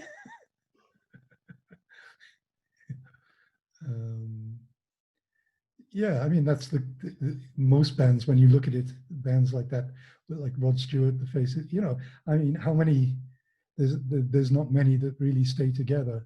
And if they do, there's still a problem between the front man and the rest of the people, you know. And you see bands such as, I mean, there are, as you say, very few bands which have stayed together, but some of the iconic bands, which we saw with Lady Gaga's concert very recently, the Stones still have this amazing energy together. Yeah, they do. But there was conflicts there, wasn't there? It was always, you know, I mean, Keith Richards and Mick, they wrote together, but I mean, I think he was always superior to the rest of them in a way, if you know what I mean. He was the king and the rest were the followers, so to speak, you know. And but they managed to stay together. Well, most, yeah. Yeah, well, they're doing very well, and I really enjoyed when we did the cut down version with all these concerts online. I thought they were the real stars of it when everything was stripped back in the Lady Gaga concert, and you saw the members of the Stones in their own little houses, or big houses, and I loved old Charlie Watts playing the drums on the furniture. Oh, it's great. Yeah, I have to watch that again. And I missed the Lady Gaga concert, that one, but I have to catch up. I have to try and find that on YouTube. Yeah, you'll certainly be able to find that. So Amen Corner, you were talking about the end of the days there, and you say it was all about, this was the vehicle, it's all about Andy. Yeah, well, the band then became Fairweather, which was the five of us. During another funny story, during our days, we elevated from Brixton to Harrow on the Hill. Oh, Harrow on the Hill is very posh. We were in Crown Street, Harrow on the Hill. A nice house, very posh, lovely neighbors, absolutely charming. But we were at the height of our career then, so they were lots of fans would find out where we lived and be there, camp out on our lawn, put a tent, you know, all this. The police were very kind. I mean, they knew. But after a while, it sort of drove the neighbors a bit crazy. And so I remember our neighbor directly opposite in a beautiful house and a lovely cottage. His name was Richard Barnfield. And I forget what he did for a living, but he came to us and he said, look, chaps, you know, he said, we really like, you know, we really, really like you. You're, you know, we can't believe you're nice guys, but, you know, the fans and everything driving us crazy here. If I find somewhere else for you to live, will you move? So we were nice guys. We said, yes, of course, Richard, okay. So it went on. A couple of weeks later, he said, you must come with me. He said, I found somewhere. He said, come and look and see if you approve. So we drive from Harrow-on-the-Hill to Elstree. So we're driving down Edgware-Bury Road, and it's on the way to the studios, to the film studios. And suddenly he turns down a little lane, and we drive down this lane, and we go through some gates, and we go through a wood, and it opens up to this huge, huge house that we recognized instantly because it had been on Simon Templar, on the Saint, on anything that was, you know, the film studios would, any sort of house they would want like that. And we looked and we thought, Richard, that's too big for us. No, no, it's not there. He said, you know, he said, before I can show you where you want to live, you have to be interviewed by the lady of the house, Mrs. Scrivens, I remember. So we're all long hair by this time, and I had I couldn't grow a beard properly in those days, so there was a bit of, I mean, not that it's properly now. But this beard is looking good now, I have to say, Blue. So you can certainly grow one now. Right, okay, thank you. And yours is, yeah. No, I've got rid of mine. You cut yours back a bit, yes. Yes. So he said, yes, you have to come in and be interviewed by the lady of the house to see if you're fit to dwell in her other residence. He said, smaller than this one. You know, I said, oh, okay. So the doors open and there's servants there, and there's this huge staircase going up, you know, like it's a movie set, you know, and there's knights, you know, in armor on the side, and all these shields and all these big pictures and everything. So we go up the stairs, these 5 scruffy guys, and he's with us. And then he knocks on the door, and a lady opens the double doors like this, and she said, come in. And we go in, and it's a bedroom, and there's a huge 4-poster bed, massive, you know, with this little lady sat on the bed, propped up with pillows, with all these dogs around her, Pekingese dogs around her. And they said, this is Mrs. Scrivens. And we go over and hello. Oh, please sit down, boys, you know. And then we start talking. And she was absolutely lovely. And as we were at that time, we charmed her, you know. And she said, okay, you know, at the end after the thing, she asked us what type of music we played and things like this, you know. And she said, okay, you can go and show them the barn. Wait a minute, the barn. Okay. So we go out and we drive then down, you know, it's a drive, it's a 5-minute drive away again. We drive through these woods again and up, and we come up, and Richard said, there's the barn. And we look, and there's a 17th century log Norwegian barn there. Absolutely, I've got pictures of this. Absolutely incredible, set in its own grounds and everything, of wood on the side. I mean, it was the Edgware-Bury Country Club was the main house, and it's in 38 acres of land. It's the most land, I think, on the edge of London, you know. And we've got this, and he said, this is the barn. We go in, and there's all antique furniture in there. It's just incredible. We can't believe it. And we work out where each of us goes. And he said, do you like it? And he said, yeah, but it's going to be a lot of money. And he said, yeah, it's rather a lot. How much were you paying for Crown Street? And I said, I don't know. I think our manager used to deduct about £100 a week from our things. We never had to pay anything. He said, oh, okay. He said, well, this one is going to cost you £25.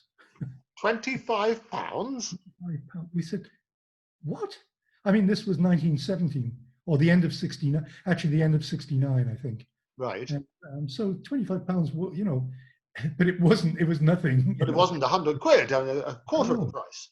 yeah, and incredible. So we said, okay, he said, do you want it? We said, yes, we'll move, you know. But And why was it so cheap? What was the deal? she didn't need, you know, it wasn't money and things. She wanted, I don't know, it was, I've got this group living in, you know, I don't know what the deal was, you know. We used to have celebrities and things visit us. I mean, one Sunday morning, oh God, this is where names are terrible. I can't think. 2001 director. Stanley Kubrick. Stanley Kubrick, Stan, yeah, that's it. I Yeah. knew him. I knew I'm him. going to go for the movies now. You're doing very well because you had the 70s thing when you're talking about car dealers. You had the Wheeler dealer as well. So you had good old Arthur Daly as well. Was that who you were thinking of? Daly, that's what I was trying to think of. There yeah. you go. Because there were so many movies and TV series around that sort of time. So Del Boy Only Fools and Horses, he was down in Peckham and he was more of a market trader. But Arthur Daly and the Arthur Daly Minder, was- he was your car dealer. Is that right? Yeah, you're right. And Fools and Horses, that was a Reliant, wasn't it? Exactly. Robin Reliant, a three-wheeler. But these fantastic cars, these iconic moments where the car's the star. Yeah.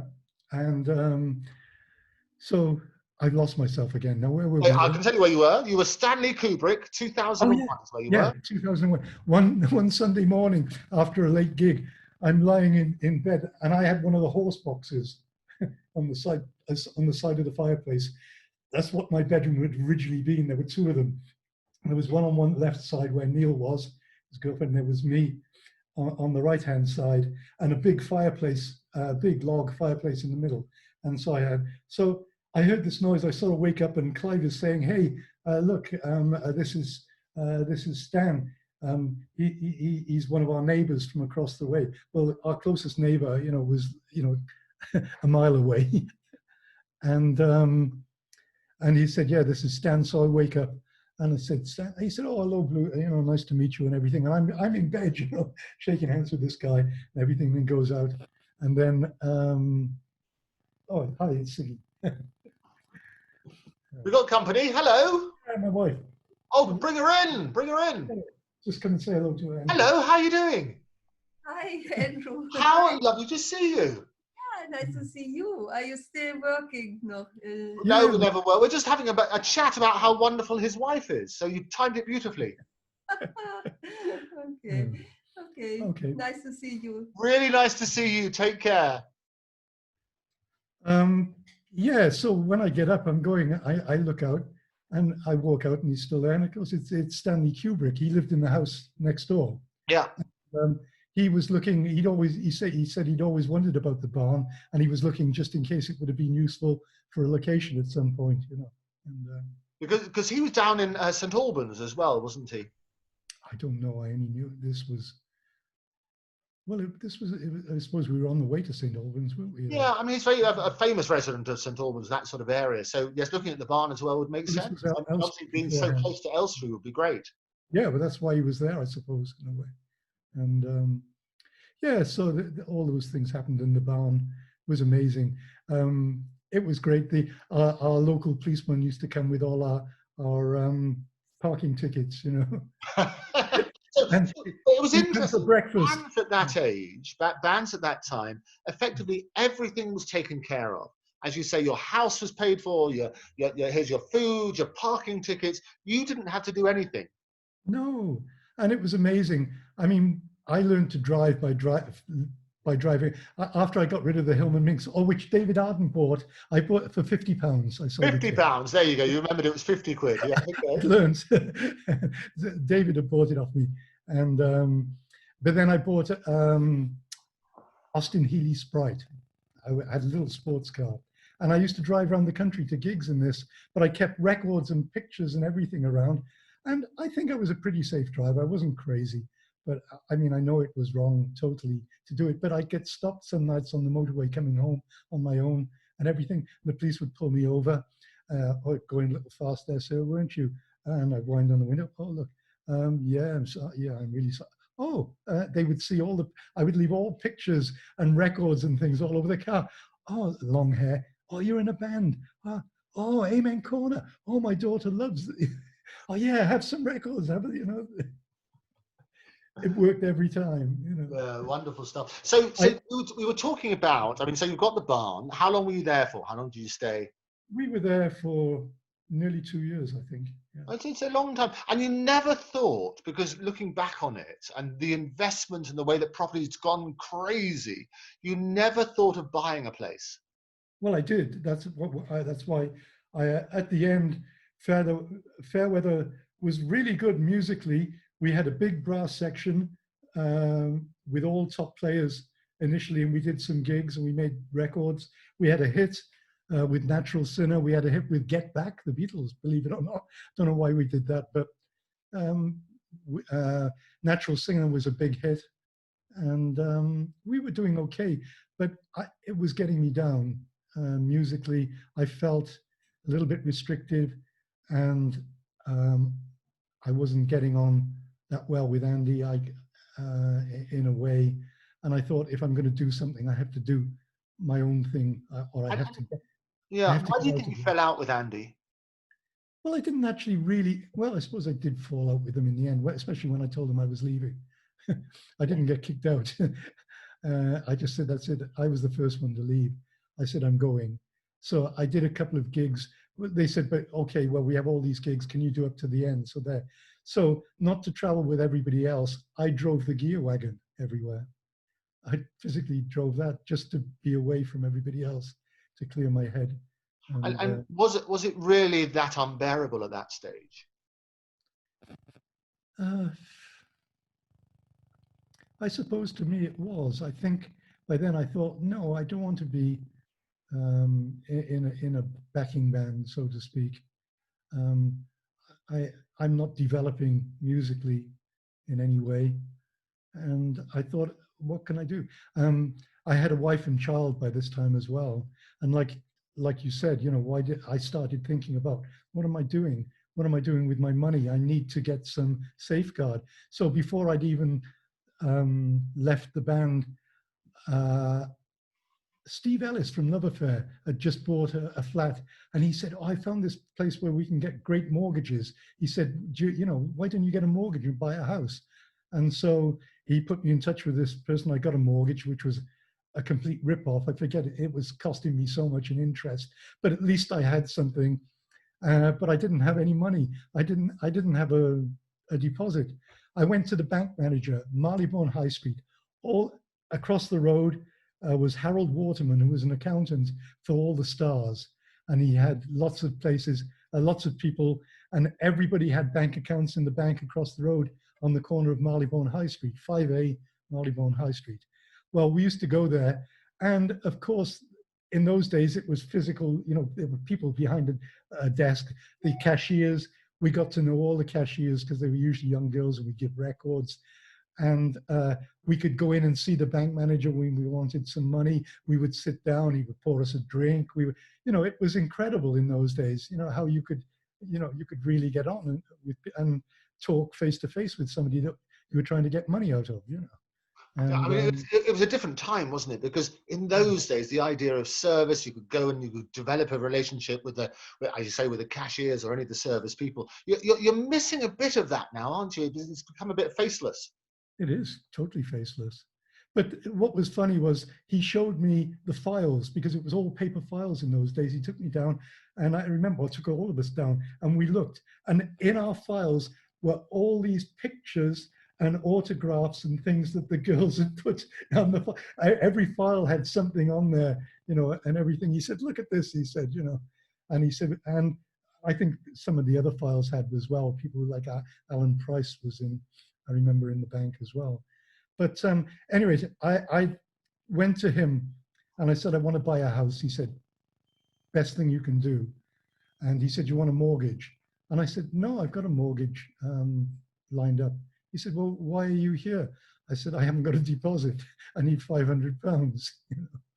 He said, oh, okay, let me look. Oh, well, Visa cards had just come out in those days. And he said, well, look, you're overdrawn on your visa. You've got no money in your bank account. You expect me to give you £500? I said, well, please. He said, well, it's for a house. He said, that's a wise investment. He said, and I owe him my life.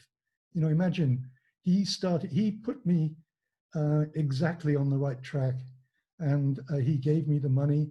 I bought a house in Pinner, amazing, £6,500 for a 3-bedroom semi-detached 100-foot garden on Pinner Road opposite the cemetery. Amazing. What was the actual address? We'll find out how much it's worth today. 699 Pinner Road, I think. 699 Pinner Road. How much do you think it's worth today, Blue? I don't know. And then 250,000. We'll have a look. But you paid £6,000, you say? £6,500. Yeah. Okay, with the deposit, yeah. Yeah, and I paid. Luckily, I could get out of that mortgage after a year. After I paid for a year, there was a clause. Whereas if I paid off so much on interest, and I managed to get out of that and got a better mortgage with better rates, and. But at least you then had a base. You found it difficult being on the road, and as you say, with no base and responsible, if you like, for a family. Now you had a youngster, you had your wife. You started to be settled, and you were moving away from Andy. I wasn't settled then because I was still in Fairweather, and I had to leave the band. The time came up. I had to get out. I had nowhere to go. My brother took me in. This time, my brother lived in Streatham. And this was how old was this brother? The time difference? He was the one that was 20 years old. 20 years, the age difference. Okay, yeah. And so we went and stayed with him for some weeks until the house was ready. And I've got so many funny stories actually. While I was there, because I had no money, I looked in the paper for a job, and I found it said petrol pump attendant needed. Now, when you drive from Streatham, you go up, and before you get to Croydon, there's another. I'm trying to think what it's called. Every time I drove through it, I burst in. Well, I'll tell you the story. I took this job. It was I went for an interview on the Thursday, and the guy said, "Okay, can you start tomorrow? It's at nights." He said it's night service in the petrol station. He said you have to go out and do the petrol. He said, but anytime you have over more than £5, you must put it in the thing and put it in a safe down below. He showed me all the ropes. So it's my first night. Coulsdon. Yeah, I know Coulsdon. And it's right on the main road in Coulsdon. So I get there at 11 o'clock to start my shift. And he said, okay, he said, it's going to be very quiet. He said, do you remember in those days, the petrol pumps were on like an island, and the island was always white? Right. Oh, no, absolutely. Yeah. Right. Yeah. So he said, the island's a bit white. He said, strip the paint off with this stuff. He said, and get it all off and put a new coat of paint on there. He said, when you haven't got anything to do. So it was pretty busy, I think, up until about 1 o'clock or something like that. Then it eased off. So I got this stripper stuff that he gave me. I painted it all over the thing like this and left it there for 5 minutes. Then I thought, oh, how do I get rid of it? And so I got a hose pipe, and I put the hose pipe on. I started hosing it down, and then all this white stuff started going all over the forecourt and everything. And then suddenly cars started coming in.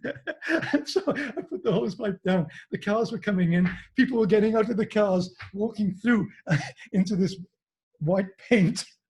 Because I didn't know. I mean, it was like actually the thinners had diluted the top coat, but then it was like paint, all watered down. So no, absolutely. People are walking through. There's footprints all over the things.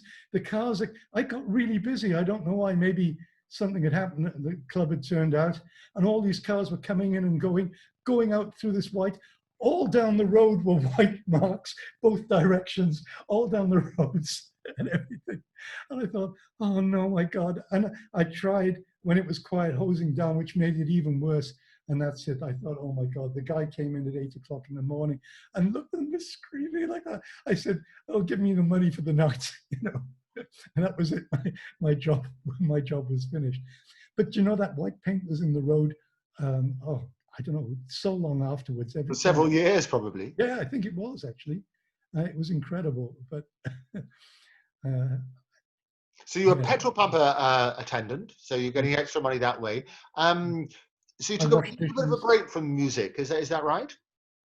Yeah, well, what I did jobs where I could still go to the studios and hang around and try and be, go to the speakeasy and things like this, to try and still not lose touch with everything, still be there and hope that I would fall into something.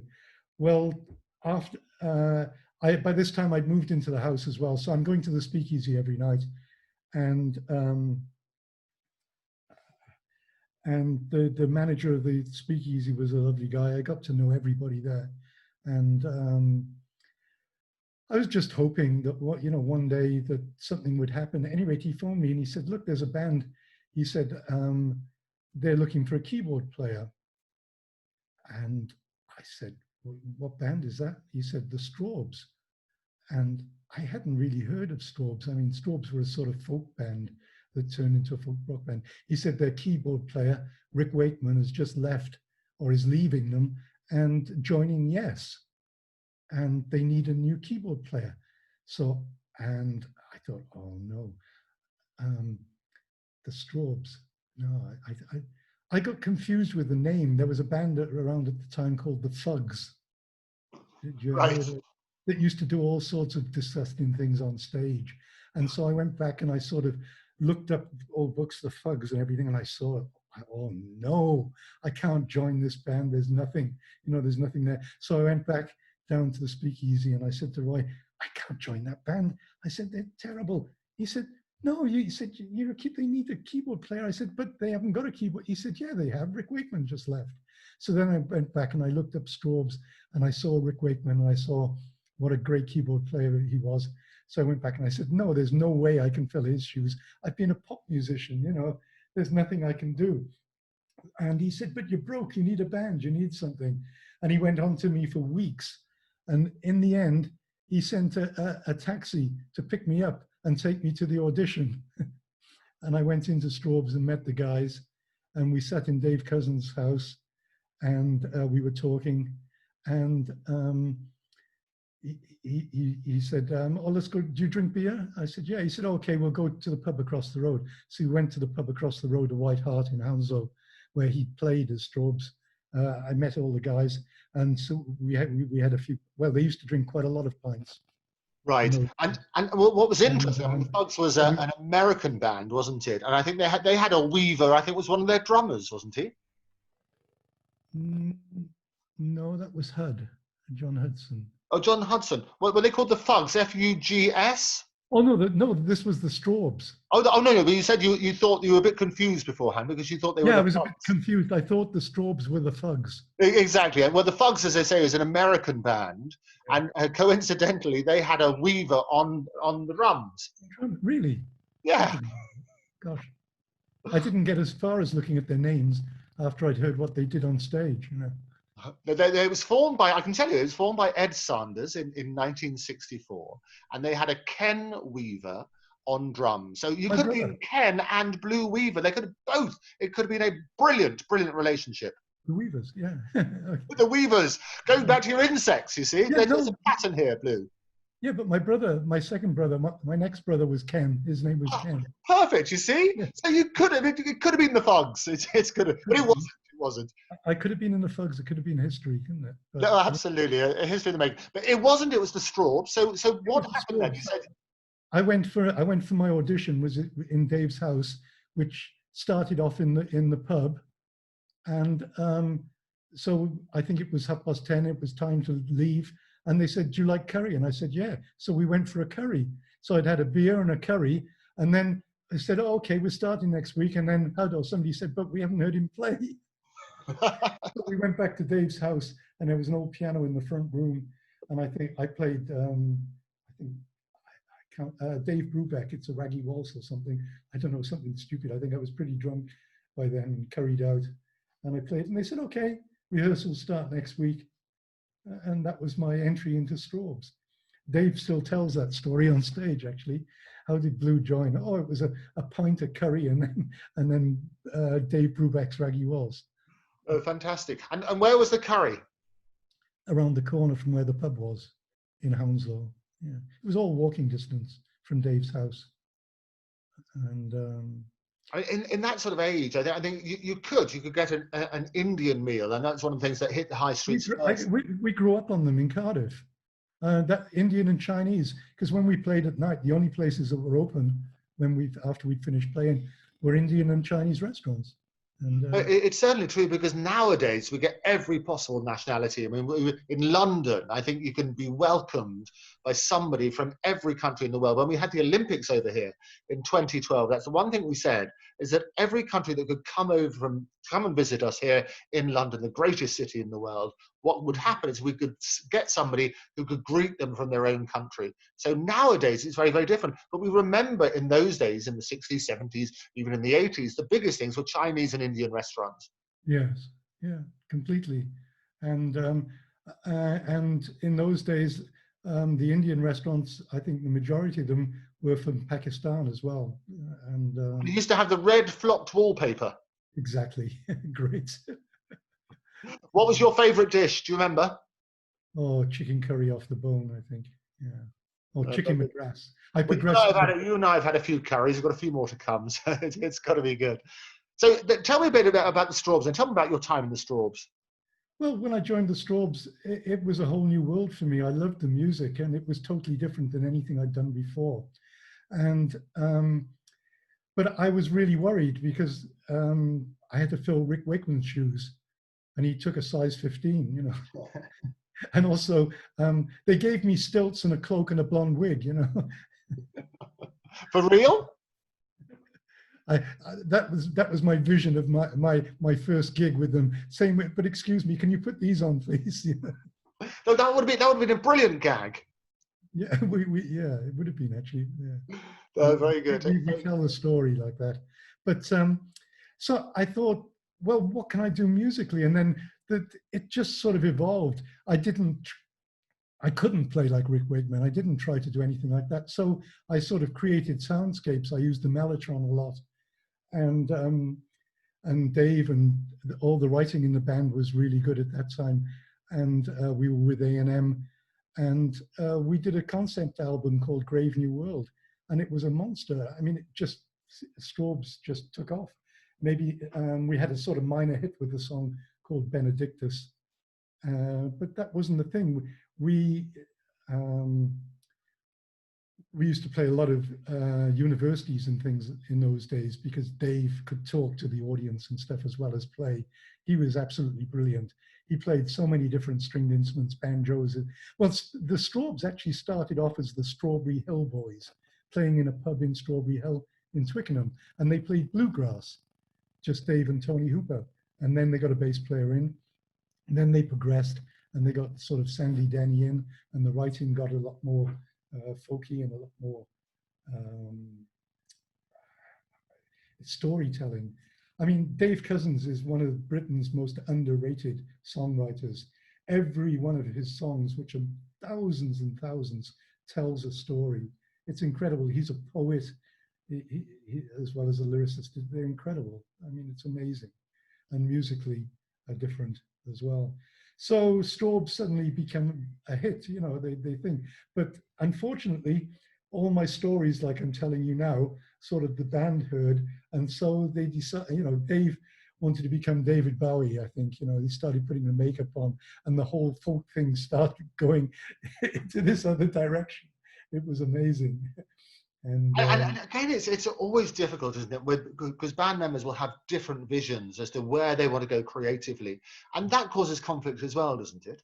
Well, it does, because Hud and John, the drummer and the bass player in Strawbs, they played together before in Van de Graaff Generator, I think they were in.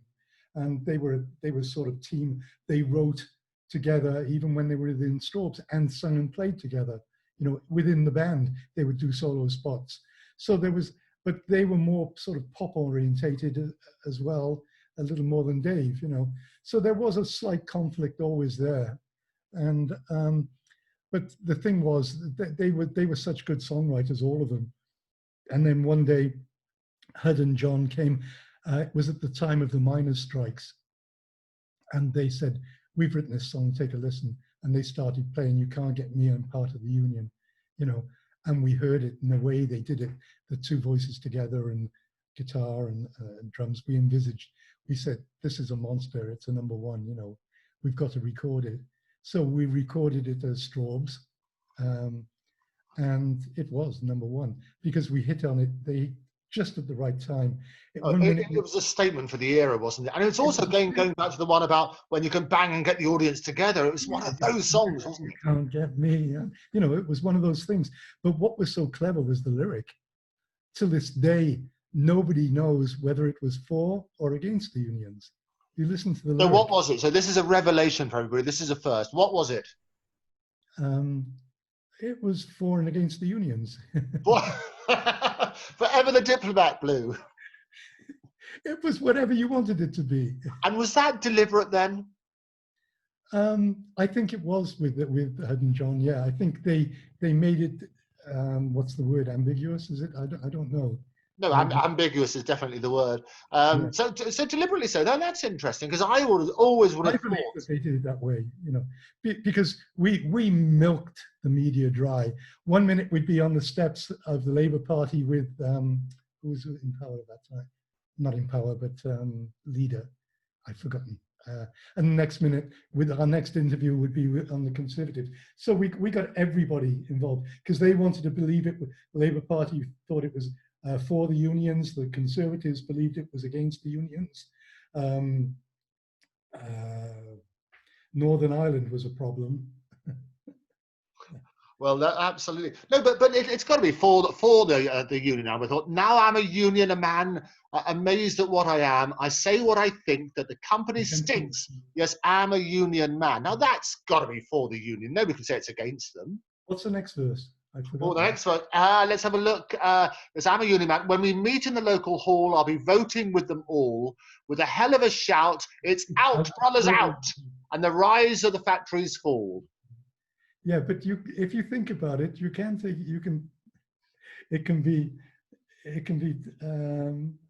Oh, you don't get me, I'm part of the union. You don't get me, I'm part of the union. You don't get me, I'm part of the union until the day I die. Yeah, but that can be also, you can.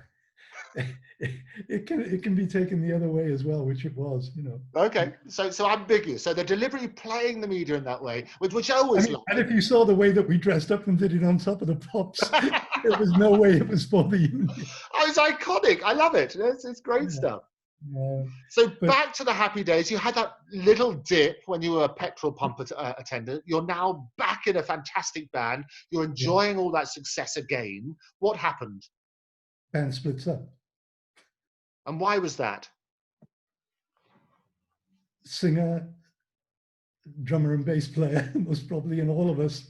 I think we'd been in that. You can't imagine what it was like in America for us. A&M as a company was incredible. They gave us everything. I got off a 747. I got on a 747 in Heathrow, arrived in LA in Lax. Get off the plane, all of us. We've got limousines waiting there for us, thinking with Guinness or whatever we wanted in the back. We get driven to the Hyatt House up on there. We've got our rooms in the Hyatt House. I can't explain it. I've got a convertible Ford LTD that I only had to go down and the guy would whistle and my car would come up. Well, I can't go into great detail, but the first night in LA, after getting off the plane, we started again. We went to the Troubadour and we saw Jackie DeShannon. And we're in the Troubadour watching Jackie DeShannon, who was great, but I hated the American cabaret type. Now there's two little people that I have to thank for all of this that means so much to me, you know, and this song means a lot to me. You know, I don't know, you know, and then you're sitting there. It reminds me of the story of Spike Milligan in Ronnie Scott's when Roland Kirk came for the first time, and it was the time and he had some heavy guys with him, and he came out and he's got his saxes around his neck, and you know the story, don't you? Absolutely, but carry on. It's good. Yeah, I got to get it right. I don't know whether. And he's there, and then suddenly the hand goes up, and before he's even started playing it, he's talking about brothers and everything and going on, and the audience is getting a little restless. And Spike Milligan there, and then he suddenly stood up. I don't know what the exact words were. He said, "Hey, excuse me, who told you you were black?" Yeah, Spike was a Is that real the story? character. Yeah. Yeah, a real character, Spike. And his agent, Norma Tharnsey, sadly passed a little while ago. I was speaking to her, but a real tortured soul, as well as being a brilliant, brilliant comic. Oh, amazing. But this was a bit like that, um, in as much as where was I? Well, I'll tell you what the trouble is that so often in this business, people get thrust into the limelight. They get spoilt rotten. They don't have to do anything for themselves, certainly in this sort of era. So things are being paid for. Everything was being Well, labeled. You get yeah. a full sense of perception, don't you? Yes, I was in the Troubadour, wasn't I? We Yeah. went from.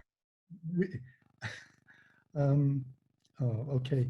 The most wonderful things happened to me in the Troubadour. I ended up in the whiskey with some of the most wonderful things that were happening to me, looking at another wonderful thing across the table.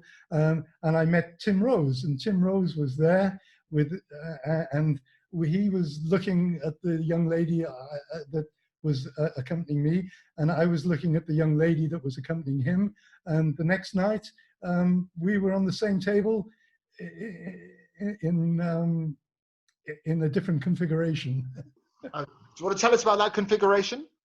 Yeah, but it wasn't with Tim. And those were the days. I mean, this is, if people were to write it, that's the sort of stereotypical Introduction to time. America, you know. And then after that, my Ford LTD, I just went out, the guy would whistle. I'd get in, lady drive down to Malibu, jump out of the car, go swimming, get back in, go back to the whiskey. We had a week's residency in the whiskey, but A&M was very kind and thought we should spend a week in Los Angeles to acclimatize first before. Straub's held the drinks bill in the whiskey. We beat, the manager came up at the end and said, you know, he said, you've beaten the records. What was the record, and how did you beat it? I haven't got a clue, but I know I was drinking 2 bottles of Campari at least a night. It was coming onto my table. You know. And how did that affect you and your health? At that time, it didn't, but I think in later years, in the mid-80s, I began to suffer a bit, and it was most probably because of all of those days and everything leading up, even the early Bee Gees days. You know, I mean, all that was so. Yeah, I mean, I'm lucky to have survived. I think, especially Miami, because in Miami you could get whatever you wanted, and everything totally free. I mean, there again, you know, like, you know, the dealers were, you know, loved music, and their entry into the studio. I mean, not that you could say no to a Colombian, you know, cartel drug dealer or whatever, you know. Not, you know, those days were hard. You know, you had to. I think I was lucky. I was one of the few that used drugs, and drugs never got to use me. I could actually stop, you know. I only went so far. Do you remember the first time that you were offered drugs? Yes. Oh, yeah, easily. Cardiff was rife. Cardiff was full of Jamaican and African, and it was the accepted thing for everybody to smoke grass, smoke joints. That was right. That was all around. I mean, my initiation into a 9-paper spliff on a Saturday afternoon. The Jamaicans get, hey, and okay, if you want us to give you grass, if you want this, this is the initiation. They give me a 9-paper spliff, this thing this size, you know, and I had to go up and ask the policeman for the time, you know. But moving on from a spliff to the harder drugs, how did that happen? Well, the next step, I suppose, actually, I never got on with cannabis very well. I didn't like it. I didn't like the smell of it so much, and it made me feel sick. So um, I think I drank more, but I wasn't an alcoholic. I mean, I would wake up with hangovers, but then I got into pills. I got into amphetamines, and that And was, how many were you you can doing? tell now, a lot of it is still inside me. But It's that's still, always the thing, though, it's Blue, still there, isn't you it? know. Because I think the industry where people are working hard, they're playing hard, there's more money, or appears to be more money than you've ever had in your life. Coming from a poor background with a miner's family, with a traditional sort of poverty that goes with that, temptation. I can resist anything, as Oscar Wilde said. I can resist anything except temptation. Is this how you? Was this Mm. your coping mechanism with all the alcohol and the drugs and the women and the money and the excess? Was this your coping mechanism? I suppose it was to an extent, but I must admit I enjoyed it. You know, I liked it. I liked the start of the drinking. You know, at the beginning of the night, the drinking is okay. And I wasn't really a heavy drinker. It's just one of those things when you start, you go on the night, and then you go on and you mix it. And I discovered it when I was 18 in the speakeasy that I couldn't drink Scotch and Coke. I would be ill all the time from whiskey. And then I met a young Finnish lady who introduced me to vodka, and I discovered that vodka didn't have that same effect on me, and I could drink vodka and tonic, or vodka and lemonade, or whatever. And so, but I like beer as well, you know. But then from that, like I said, I went on to um, being offered, oh, you know, oh, I'm tired. Oh, take one of these. You know, you can stay, and then wow, you know, okay, I can stay in the studio all night. I can go out. I can go to gigs. I can drive home from a gig. I can go to the speakeasy.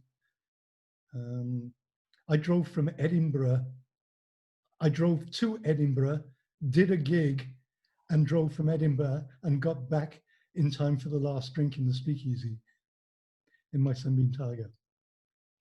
So I think you six. would, you'd get in the car, you'd be probably high, drink, driving, all Not that. driving there. No, not driving there. I would drive there straight, possibly with a headache from the night before. We would drive there. I mean, we had a chauffeur, we had a limousine with Amen Corn and everything. But when we had our own cars, sometimes we liked to go in a convoy or take our own cars to gigs. That was the only chance we had to drive them because we were working all the time. And so we would drive to a gig. I wouldn't drink then. Maybe before, if it was a long drive back, I had Mother's Little Helpers, had little purple hearts, Drinamil, that I could get from a doctor and get from my auntie. My auntie Ada, who was in her 80s, was given all these things. And every time I was up near Newcastle, I would pop into her and get a supply from it. And she said, "Oh, they're great, aren't they?" I said, "Yeah, yeah." And what's the industry encouraging you? Because obviously you're a product, you're part of the machine. They need you to be the singing, dancing monkey all the time, don't Yeah, they? and they keep you happy and give you whatever you wanted. You know, that's where that was the danger, that the excesses. You know, because it was so easy, you could get anything that you wanted. And did And you see that with your contemporaries of that time, the other big stars, being yeah, forced down that route of drink and drugs and excess and rock and roll? but it's funny you see that, but I must admit, in one respect, you look at it and you admire them. You know, I don't know why. You do, um, you think, God, look, they've made it so big. Look, they can drink, they can do this, they can do whatever they want. And in some respects, yeah, I have to say, when I think back, you know, you don't think what's, you know, in the beginning, obviously, as they get really bad, then you think, oh God, that, you know, silly guys, you know, they shouldn't be doing that. But in the beginning, because we all sort of started off together and then it went, and I was a little bit naive in some days. I didn't know the ones I thought that were actually taking heroin and things like this, the ones that were really on the hard line. And it never, or if I did know, I thought, God, they handle it well. How do they manage to do this? How can they still play? How can they still talk to me like a, you know? It was the drunks that really got you, the ones that would really drink and then get completely out of it, you know. And I guess, I mean, it affects people in different ways. I mean, you get the happy drunk, and you also get the very angry drunk. What were you? I think most of the time I was a pretty happy drunk at the end of it. I, um, I didn't really get aggressive. Most probably I did some silly things. You know, I can remember doing some silly things that most probably I shouldn't have done. What sort of silly things? I can remember being in Amsterdam, and we came out of a club, or it was a club after a gig, and we were all there, and there was a poor guy on a moped, and I had heels this size in those days, big silver boots, and I still kept them on after the gig because I you know, it made me tall and I felt good. And I came out, and I don't know why I remember this, but I can remember, and this guy had this sort of moped thing, and you know, they had like a luggage rack at the back and everything, and I can remember standing there, and the guy was revving up, and I said, "Oh, keep it down," or something like that, and he didn't. He kept revving, so I went over, and every time he tried to pull away, I stood there, and because I had my heels on, I picked the back up like this so his wheel was going round and he couldn't go around. I think that was pretty mean, you know. Well, that's quite funny. That's not mean. Yeah, but I think I let him go when it was at its highest revs. Yeah, okay, yes, a comedy moment.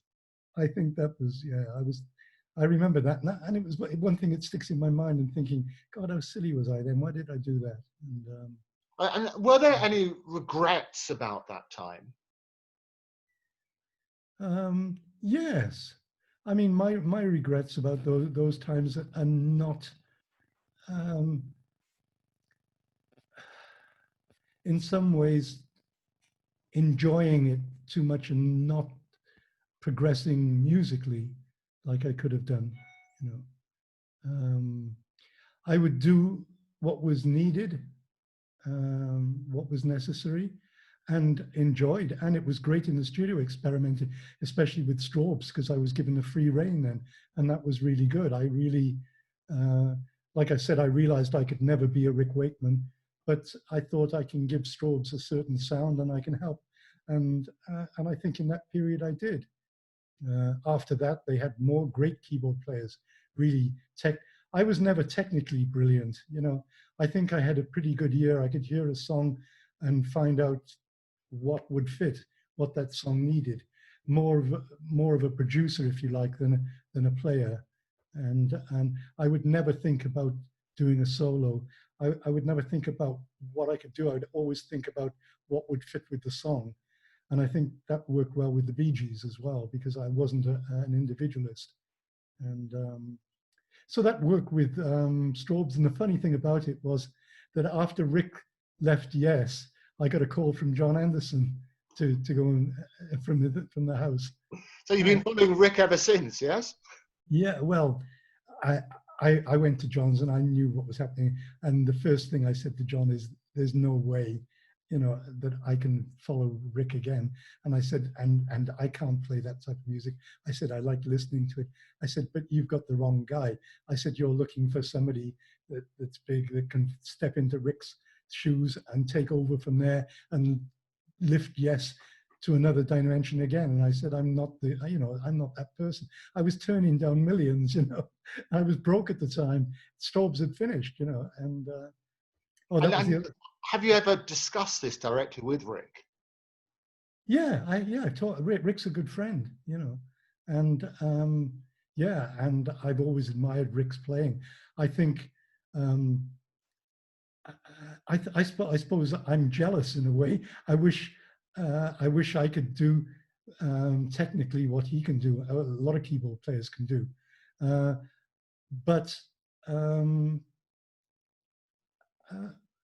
I love what Rick can do, and what all of them. Do you know an interesting fact? Strobes must be the only band where the father and the two sons have all been keyboard players in the band. No, amazing. Yeah. And because Oliver took over from me when I couldn't do some gigs, and then yeah, it's incredible when I think back on it, you know. And is there a jealousy amongst keyboard players? Um,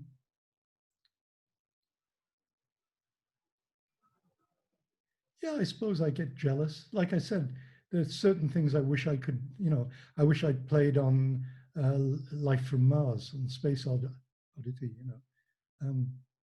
Oh, the one thing that I did manage was with T-Rex. Tony Visconti produced Benedictus for Straub's, and he produced Straub's albums before that as well. So I became friends with Tony. And one day he said, "Oh, I'll take you along to a T-Rex session. You got to meet Mark." Well, I think I'd already met Mark down the speakeasy and stuff. And Mark said, "Oh, great, we need some piano on some tracks." He said, "I'm going to play you this one." He said, and he said, you know, just, I said, "What do you want?" He said, "Oh, I don't know." He said, "Make it boogie," he said to me, "Make it boogie." I said, "Oh, well, I'll try, I don't know." And he started playing the piano, he started playing the track, but I heard another piano track on there. And I listened and I thought, I know what that is. I know who that is, you know, instantly, even though it was doing something different from what they normally do. And I thought, oh, I won't say. And I said, "Oh, excuse me, you know, there's another piano track." "Oh, sorry, okay, sorry, we'll play it to you again." And we played, and he played me Get It On, which I didn't know. He said, "Oh, this track, I've got this idea, you know." He said, "But I haven't finished the lyrics and stuff for it yet." He said, "I've got some." He said, "But I think maybe from before I'm going to change it." Anyway, I played this track, and the next thing I know, I'm listening on the radio and I hear me playing it. But Rick was being credited for it, because I think it was cut originally with Rick playing, but then this was Mark's thing. He said, "I want you to boogie." And that's one thing I think I have over Rick sometimes, is that I can groove and play. He always, he plays a lot, you know, whereas I can sort of sit back and not play so much, you know. And I think maybe that's why I managed to get on that track, you know. And while I was doing that, they liked what I was doing on the piano with Blisses, and Mark said, "Can you do a couple of those?" So they recorded some. So I think, I don't know whether it was the next song, but Telegram Sam comes out, and what's the very first thing that happens? Bring. So I played on Telegram Sam as well. No, fantastic. But there is a distinct style that people have, and as you say, do you deliberately? Firstly, you can always tell who it is by listening, as you say. But in addition, do you then develop your own style as a result? Yeah, I not consciously, I don't think, but there are, Other than you know, this bit, you could. yeah, but there's no way that I could copy Rick or be like him or do it, and a lot of other keyboard players as well. So you know that you mustn't do that, because you're going to get compared to them. So you have to try and find something different. Well, it's always difficult, isn't it? And I was going to ask you this as well, where you go into such an iconic band or established band who've been really close together, and you replacing somebody like Rick, as you say. So often it happens, even we mentioned Only Fools and Horses, when the grandfather died, fantastic actor, was replaced by Buster Merrifield, another fantastic actor. But there was a lot of resentment with the cast or the other band members as a result. Did you have that resentment? No, I never got that. I got encouragement always, you know, from Straub's, from all the band. I mean, I couldn't believe that they were happy with me, you know. I thought, how can they, you know, and they say, "No, what you're doing is great," you know, and I got encouragement all along. And the same, who else have I replaced? I haven't really replaced anybody else apart from in the Bee Gees. I mean, there was a fantastic keyboard player before me, incredible musician called Jeff Wesley, who did the album previous, and he was also the MD. He was such a great, he was an orchestrator. He could conduct an orchestra and have it, because the Bee Gees before I joined was basically orchestra, the three brothers, Alan and Dennis. and Jeff Wesley on keyboards. And Jeff had done an album with The Reef before, a fantastic album, the Mr. Natural album. And great songs and everything, but it failed dismally, even though the songs were good, the production was great.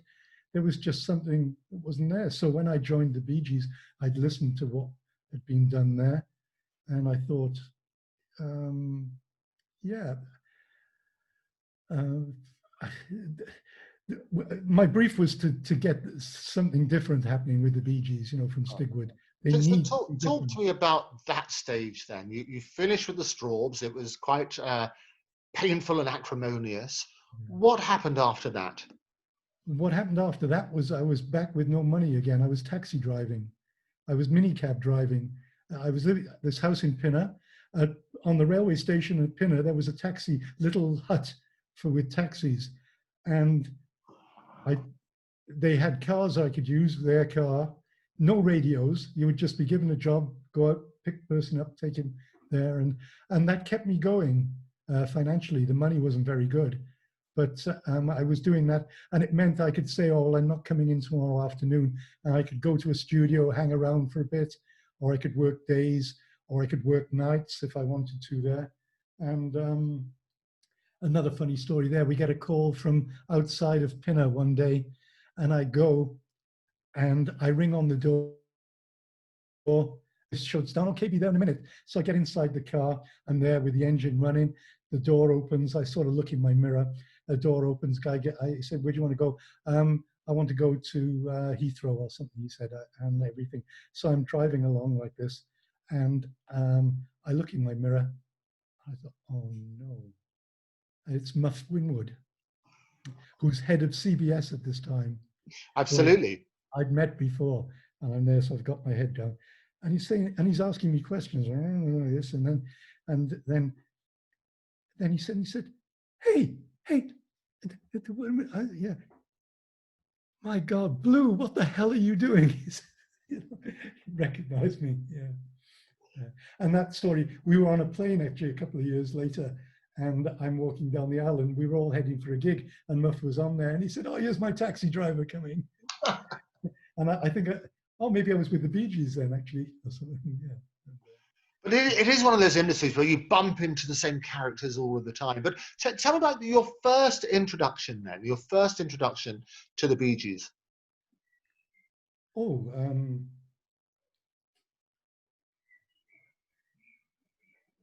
I think, well, my first introduction was seeing them on Top of the Pops and things.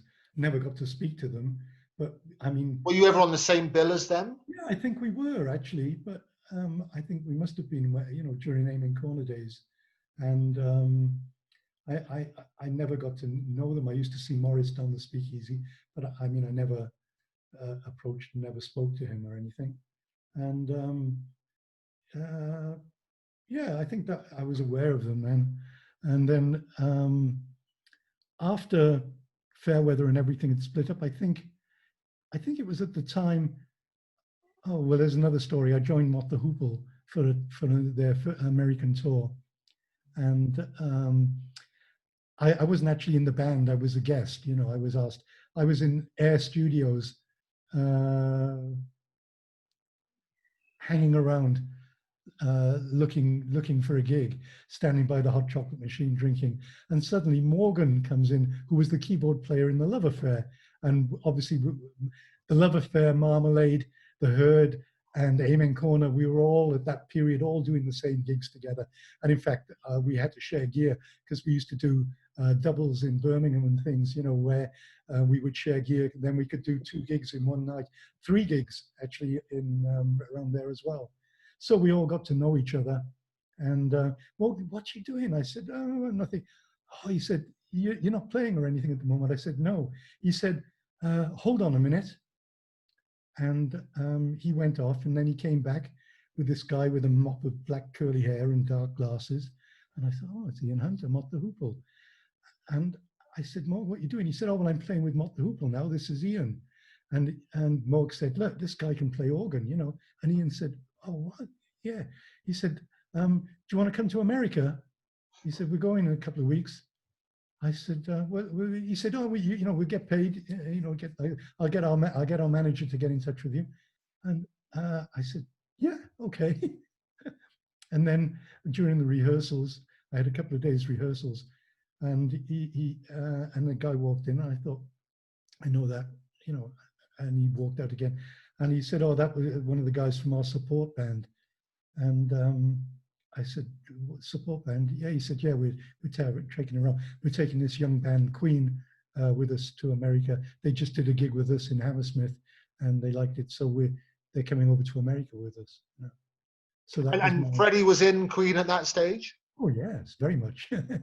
It was Queen. They just had 7 Seas of Rye out, and so they always consider Mott, having broken them in America, because we did a week's residency in the Uris Theatre.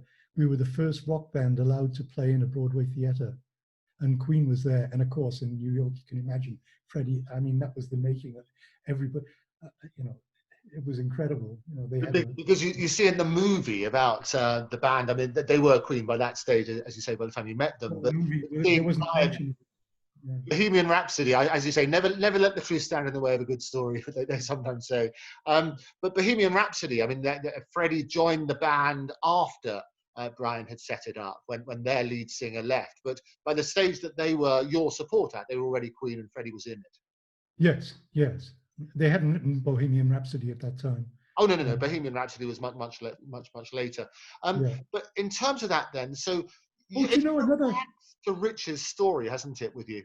Yeah, let me tell you another coincidence there. When I was with Straubs, Brian Ricks had a production company, and they thought it was a good idea if they made a video to go on general release of a whole album, of a band making a whole album, performing it. Right. Grave New World. And the director, I have to get my credits right here. Okay, no, always important to get your credit notes. Let's have a look. Yeah, I can't find it there, but we did this video. It was the first thing with blue screen and all sorts of stuff, going on. And the director, we were the first band to have a video made to promote an album or any music of any sort. And that was Straw. So the very first video was yours? Yeah. And the director then, if you look at that and you look at Bohemian Rhapsody video, the same director did the both.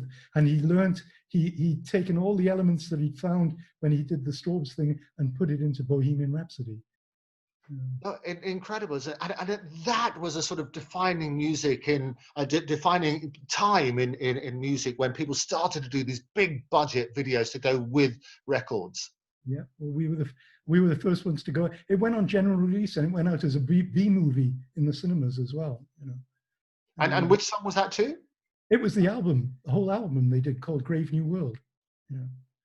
And I'll show you the DVD, the video, next time. Yeah, no, absolutely. And I think for all of these, as you say, Blue, there's so much stuff, and we can look and dig deeper into each individual one and so on and so forth.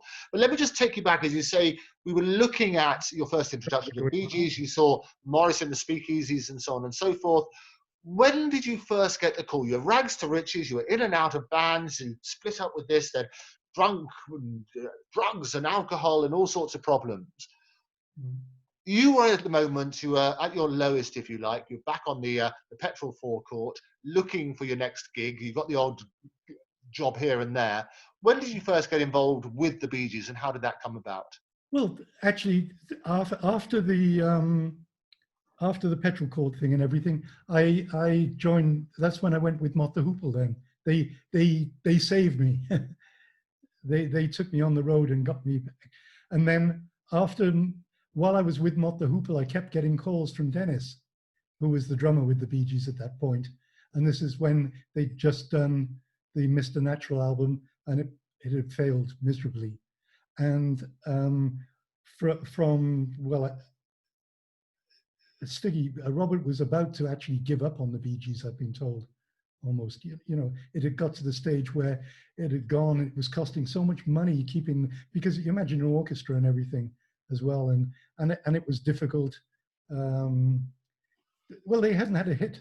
You know, they thought being with Arif Mardin and having great songs, but it didn't help them. And it was at a stage where something had to happen. And Dennis, when they were in Japan, they were on a train, and Dennis said, was sitting with Barry and with the guys, and everybody said, "Oh, this is, you know, it's not good. You know, Stiggy is getting, you know, frustrated a little bit. You know, we can't do anything."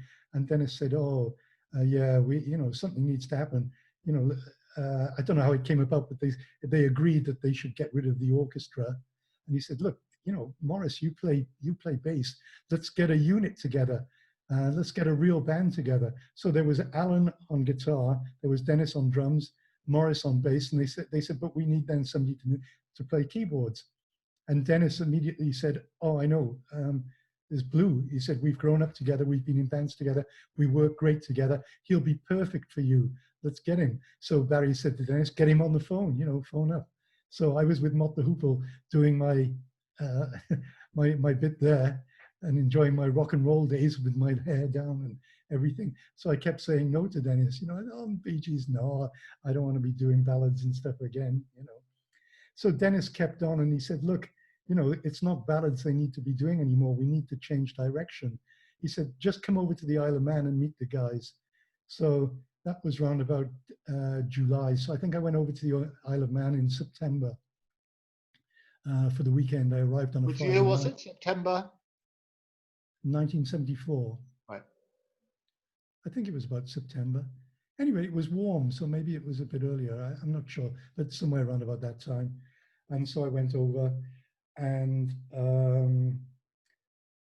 met Barry, met Morris, and I don't think I met Robin at that time. I can't remember. I think Robin was living in Weybridge then, whereas Morris and Barry were living on the Isle of Man. But can't remember. I think it was the next time I met Robin for the first time. And so I got there on the Friday night, and I think we went for a curry. Always went for the curry. You'd ordered your chicken curry again. Or did we have a curry on the Saturday night? I don't know. Anyway, I think we sat down, we had a drink. I smoked in those days as well. So what did you smoke? Like I said, I didn't smoke a lot, but you mean what brand of cigarettes did I smoke? Yeah. Rothmans or Benson and Hedges, I think, back then. I'm trying to picture the young Blue, you see, at this sort of time. And then, of course, there was always the aroma of nice grass around as well, you know. So, and it's funny that with the senses, when people are trying to recall things, you're saying trying to remember dates and people. One of the biggest senses that people have, which create the biggest memories, is in fact the sense of smell. Smell and taste, I think. Yeah. Smells. Actually, you're right. You know, curry smells. So you can probably now smell the whole sort of era, that sort of thing. Describe that smell to us. Well, now, if actually just thinking about it, I want to choke because I can't stand smoke of any form now. I do like the smell of grass. If somebody's smoking grass and I smell it, I think that's quite pleasant. But cigarette smoke, I can't be anywhere near. If somebody lights up a cigarette in a room, I have to go. If I walk and I'm talking to somebody that's been smoking cigarettes, they stink to me, you know. My senses are really heightened like that. So the thought of cigarettes or any form of smoke like that actually fills me with horror. You know, I was so glad when they banned public smoking, you know. But on the other hand, in Germany here, they smoke in the restaurants outside. So in the summer, it's impossible to sit outside and enjoy a meal because everybody's smoking. Or if they're not always that one person that smokes, it always blows in my direction. Right. Well, it's always the way, isn't it? You guarantee wherever you're going to be, the person who doesn't want any smoke in their face is going to follow them accordingly. Exactly. Yeah. So you're taking back to this place then, you're on the Isle of Man, you go for your meeting. How did the discussion go? You know, the family is there. There's Linda, there's Stevie was a baby at that point, and Linda's parents are living in the house as well. So Huey is there, the father. I'm suddenly in this family, and it was great. You know, it was just, it felt comfortable. It felt like home, and we were talking about music and things, and that it went like that for the whole weekend. And then it was the Sunday evening when we had to get the flights back. And this was another deja vu. This was like back to Storps. I'm just about to leave, and we're talking. Oh, the thing was on the Sunday, Barry had said to me, "We're going to Miami on January the 1st. Arif Mardin is going to be our producer again. We're going to Criteria Studios. We're staying in 461 Ocean Boulevard. You can have $100 a week or something. Do you want to come?" Yes, please. You know, yeah, okay. So it was arranged. That was it. I would meet. Anyway, just we'd finished. We'd had something to eat, and I'm walking out of the house, and suddenly Huey, the dad, comes, and he said, "Here, lads, what are you doing?" And they said, "Oh, Blue's coming." He said, "But you haven't heard him play." They said, "You haven't heard him play." Again, another booking without hearing you. Yeah, and so there again, front room, old piano. I walk in, sitting. He said, "Play us something, lad. Play us something." Well, he used to be in a dance band and things, so I thought, "Oh, Dave Brubeck, it worked once. Maybe it'll work again." And I played again. "Oh, okay, all right, lads, you're in." You know. Was that your go-to number then when anybody asked you to play? No, not really, but it was those two occasions that did it. I thought. I mean, I couldn't play it properly, but I played it reasonably well, and I thought it was always a little bit impressive. I don't know why, you know, but it was one of those things. I think I did a couple of joke things, you know. Yeah, but anyway, I got the okay. So then they booked me in a hotel at Heathrow. Oh yeah, it was New Year's Eve. That was it. Linda said, "Oh, we've got to go to a party," because she was traveling with Barry, and so yeah. Have I got this right? Yeah, we were in a hotel.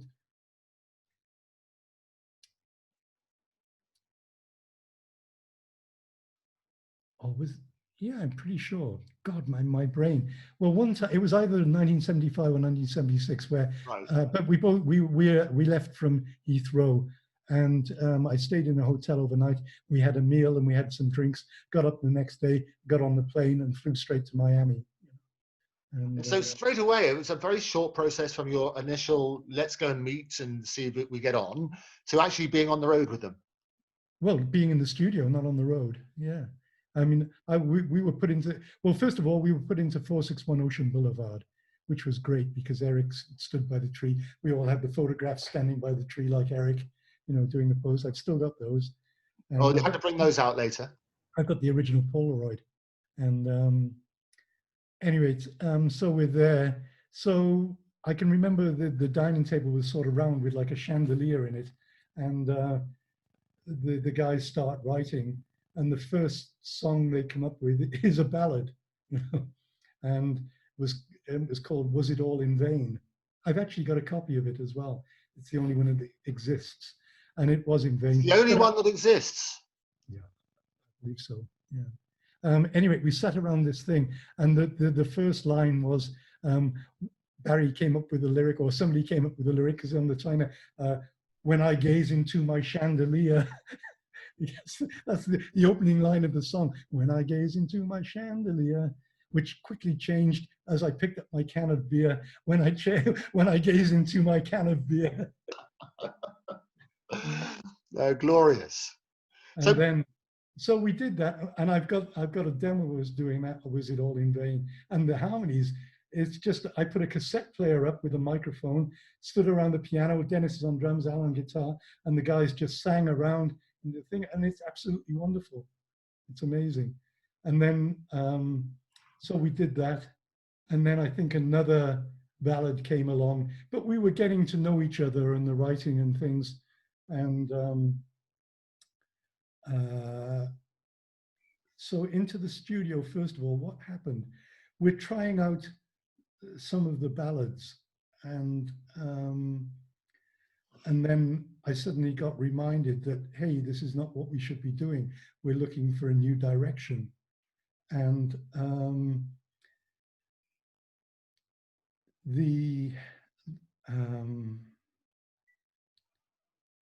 trying to go through the songs and think how it came about. I think we got into a couple of different grooves, and it was getting where it was actually sounding like a band when we were doing songs. And then what have we recorded? I'm trying to think which song it was, but I have to look through the main course album, the titles again. Let me do that now, and I can pick out the order, the sequence of the way things had happened.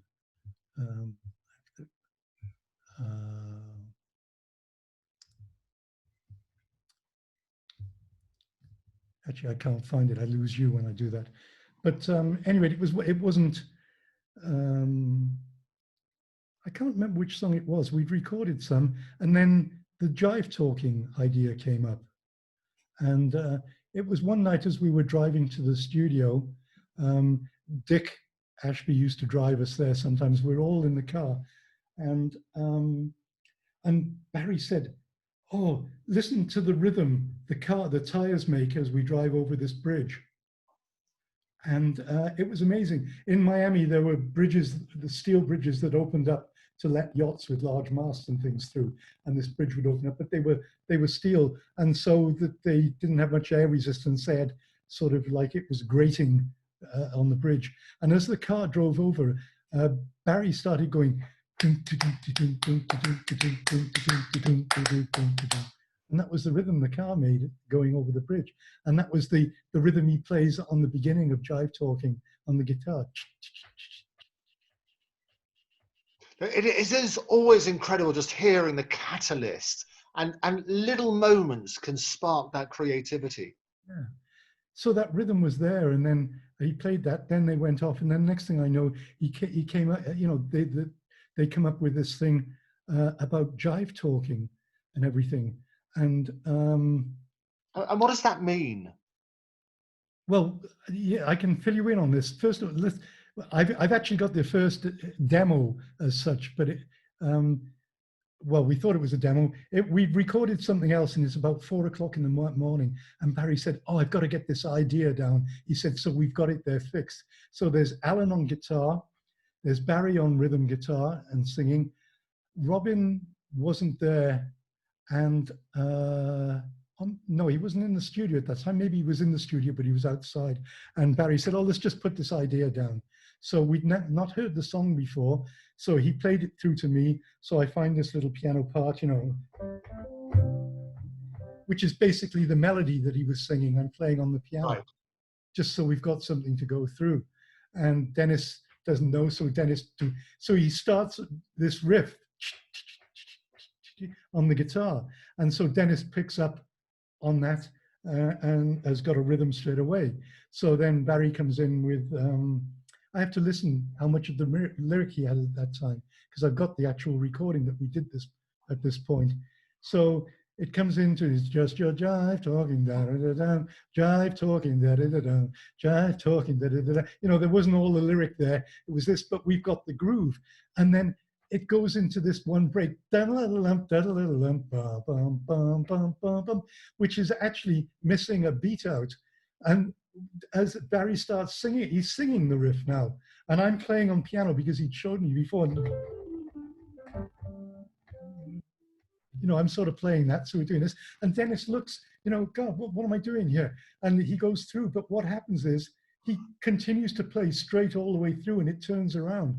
And that was the hook part of that thing there. And so we've got this idea down, and suddenly we've got something that's got a real groove to it going. And we're all going, wow, this is amazing. And I said, quick, get Morris, we've got to put a bass on this. So Tom Kennedy, our roadie, went out, looked, and he came back and he said, "Oh, Morris has gone home." I said, "Oh shit, we've got to do something." Well, in the studio was a synthesizer, ARP 2600, which I'd been playing around with. And I said, "Okay, I'll put a rough bass part on using the synthesizer." And so I just played a sort of guide thing on the synthesizer. Then we got back home. It's about 7 o'clock in the morning. I can see us sitting there, and there's Alan, there's me, there's Dennis, and there's Barry, and I think Dick Ashby, maybe Tom or something as well. And we put our cassette in and we play what we'd just done. We sit there and I've got a beer in my hand and we're smoking, and we went, shit, that's incredible. That's amazing. You know, what have we done? You know, what's happened? We knew instantly that we'd hit on something, you know, that had taken them to another dimension, another level again. And so we sort of went to bed, 7 o'clock in the morning, you know, wake up. So the next night, I'm looking and I said, oh, that sound, that synthesizer, I know I can do a better sound and make it more heavier and make it like a bass. Oh, great, they said, that's right. And so I said, okay, we'll go in the studio. I said, the drum track, oh, we do the drum. No, we don't do the drum track again. The drums are great. Everything's perfect. Alan's guitar, Barry's guitar, the whole thing. Let me just put this synthesizer bass on. So the speakers were built into the wall of the studio. So I set the synthesizer and the keyboard up right in between the speakers. I said, play me Dennis's kick drum as loud as you can. And then we went through, and I was putting ideas down, and of course Barry would come up and say, oh, do this on this bit, and Dennis, you know, everybody was joining in, and we were getting into this thing of getting it until I got a sort of riff that makes sense, you know, that's a melodic thing that happens throughout the song, and the sound is there. Then I said, oh, everybody, and Arif walked in, and big smile on his face. Yeah, you know, everybody knew that this was it, and he didn't have to say, you know, right, you know, it was great. And then I said, oh shit, you know, Morris, you know, Morris needs to play on this. Who's going to tell him, you know, like that? And Barry said, you. And so I put down this. I got the part finished, and then Morris came in a little bit later and walked in, and I went, Morris, and he went, oh shit, man, isn't that fantastic? Oh, that's so great. That's really good. I went, oh, good. I said, yeah, but Morris, you know, you're the bass player. You've got to play bass on this record. So the record was in C. Well, the lowest note on the bass guitar then is an E. I said, tune your E string down to a C and play on the beginning of the doom, which is going to give the track more depth as well. And that's what he did. Doom. That's all he plays is the one note, you know. But you know, I always wanted to be a bass player, and I get a #1 record from that. In fact, I had 3 and #1s. it's wonderful because when, I mean, again, creatively, when you hear something like that, did you all know it was going to be a massive hit? Yeah, do you know, every song that we did, we knew whether it was going to be a hit or not. We knew if everything else was right, that it couldn't fail, you know. And everybody that walked in the studio walked in and said, oh, shit, you know, that's it, you've cracked it, you know, #1, you know. And we knew we were producing the goods. It was just up to the record company and everybody else to get it out there. And they were very clever. They didn't put any name. They sent some white labels out with the thing and never said. And it went on to black stations and stuff that would never have played it if it wasn't, you know. Because it was a massive change of direction for the Bee Gees, wasn't it? Oh, completely, yeah.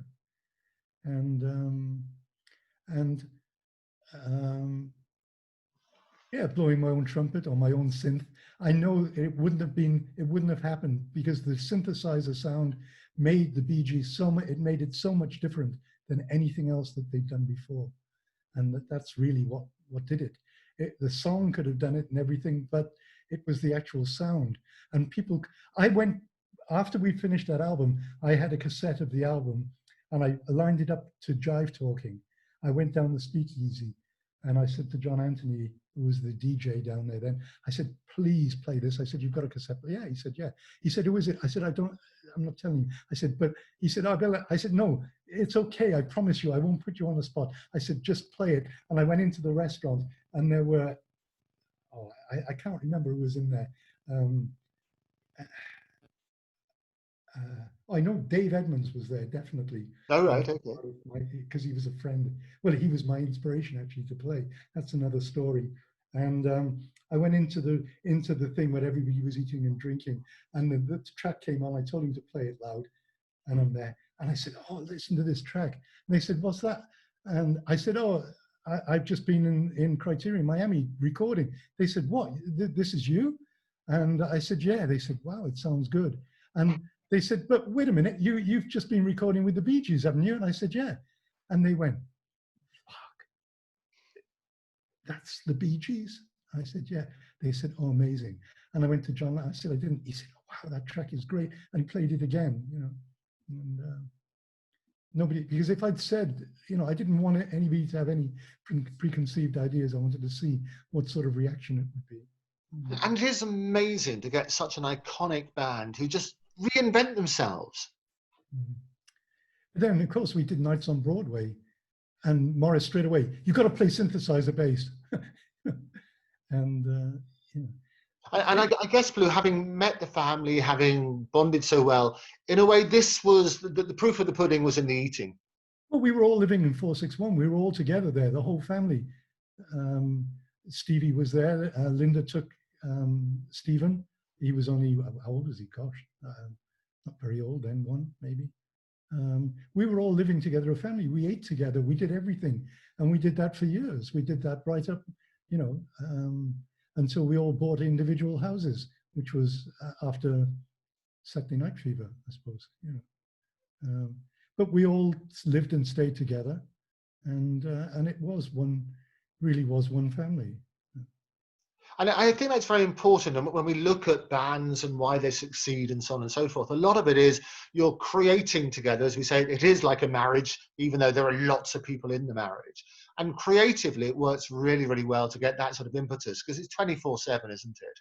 And you learn, you know, you get to know everybody, and you think, no, I can't say it this way. I have to do it another way if I want to get my point over, or if I want to do something. And you know, but I think in the studio I was most probably a bit of a nightmare sometimes, because I always wanted my own way. If I thought it was something that, you know, I fought until I got, or maybe sometimes there was a compromise, but generally I sort of, I knew what I wanted to hear all the time. And that was amazing, even with Arif. Arif wanted to put strings and some other instruments on some of the tracks. So, I mean, the way we recorded was, as we were recording, we built up the tracks so they grew bit by bit. So what we were hearing was the actual song, you know, in the way we were making it sound as good as possible without playing. And Carl was an amazing engineer. You know, Carl was great. And, you know, and so we're hearing the song, we're hearing a mix every time we did a playback, even if the track hadn't been completed. And it sort of built up like a picture, you know, and it was there. So by the time it came to the end, when we finished everything, we were hearing it. And basically that was it. And we said to Arif, he said, "I'm taking these tracks to New York to put strings and stuff on. I'm leaving you with Jive Talking, Nights on Broadway, Songbird." And Carl said, "Oh God, you know, no, we." And Arif looked and he said, "Look, you know what it should sound like. I know what it should sound like." He said, "Just get on and do it, you know. Otherwise, we don't meet the deadline for the release." And we mixed Jive Talking. We mixed Nights on Broadway. We did a lot of the tracks on that album, you know. But Arif knew, and that was another thing with Arif. It was like a family. He was part of it, and he trusted us, you know, to get it right. I'm sure if we hadn't got it right, he would have fixed something. But you know, we had the thing there, like, you know, the mix, you know, and stuff like yeah, a lot of things actually happened by accident as well. When I got to Miami, Alan Kendall gave a set. He said, "Oh, listen to this," and I listened and listened to it, and I thought, this is incredible. He said, "Oh, we toured with these guys a few years ago, and they're called Hall & Oates. I had an album called Abandoned Luncheonette." So they were a big influence. If you listen to things like Fanny Be Tender, and then you listen to She's Gone, you listen to Hall & Oates, I'm nicking stuff and being influenced by these things all the time. The other album on there was a live album by, oh gosh, my brain again. Donny Hathaway Live, and amazing albums. And I'm pinching left, right, and center because there's great keyboards on all of these things and some synthesizer on stuff. And so I'm really heavily influenced by these two albums. So I've gone through the whole of the recording with Arif, doing things like on Fanny Be Tender, there's a big, I said, oh, it'd be great to do this chord change at the end. It goes,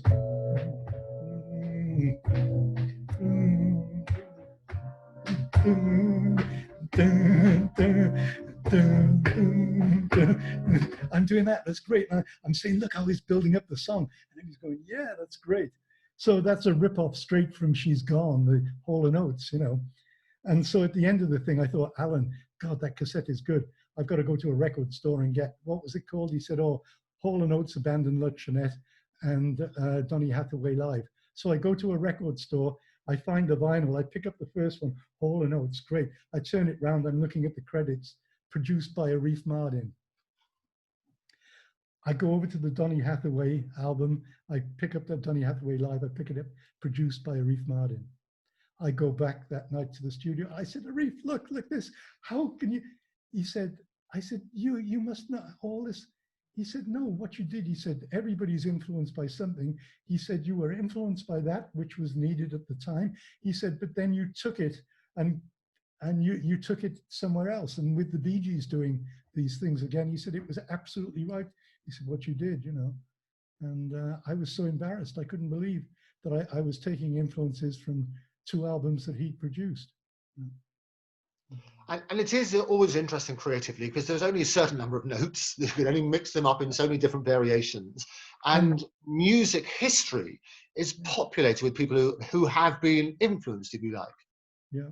Oh, definitely. I mean, Jive Talking, the riff, that I didn't come up with the melody there, but I came up with the sound because I always wanted to be like Stevie Wonder, and I always loved living in the city. You know, and that was the one track, and the balam, you know, and the synthesizer on that. And so when I got to this riff in Jive, I thought, oh, this is my chance, right? I'm going to build it up with synthesizers. Yeah. Well, which makes sense because that goes back to your time at Top of the Pops when you saw Stevie Wonder there. Who I'd always admired and always. I actually got to work with him years later in the mid '80s. All right, what was that on? One of his albums. It wasn't one of his best albums, but after the Bee Gees finished, I went back to London and I tried out a prototype of a thing called a Fairlight CMI in Miami when we were going through our bad period in 1980 and trying to come up with a new album and things weren't happening. We were ordering.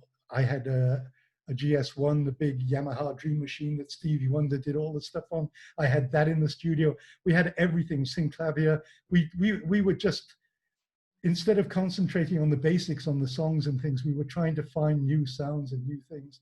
And it just wasn't happening. But I like this Fairlight thing, which was the very first sampler. It was the very first musical instrument that you could actually record a sound into and play it on the keyboard. So when I got back to London, I bought one of these things and I specialized in it. I learned all about it. And so it actually destroyed me because I should have gone on producing and writing records. But I had this thing and not many people had them in England because they were very expensive. And so people found out that I had it. So were coming to me and asking me to help make their records. So I was going along and the producers, I was doing all the tracks and doing this stuff. And I was getting paid really good money for it. And I was enjoying doing it. It was a challenge. And that's how I survived then back in London. And so I did that, and then I started playing. They knew I played some synthesizers as well in the business. So one Friday night, I get a telephone call about 11 o'clock. I think I was just going to bed. I think I had to get up early the next day for some reason, but I was never usually in bed at that time.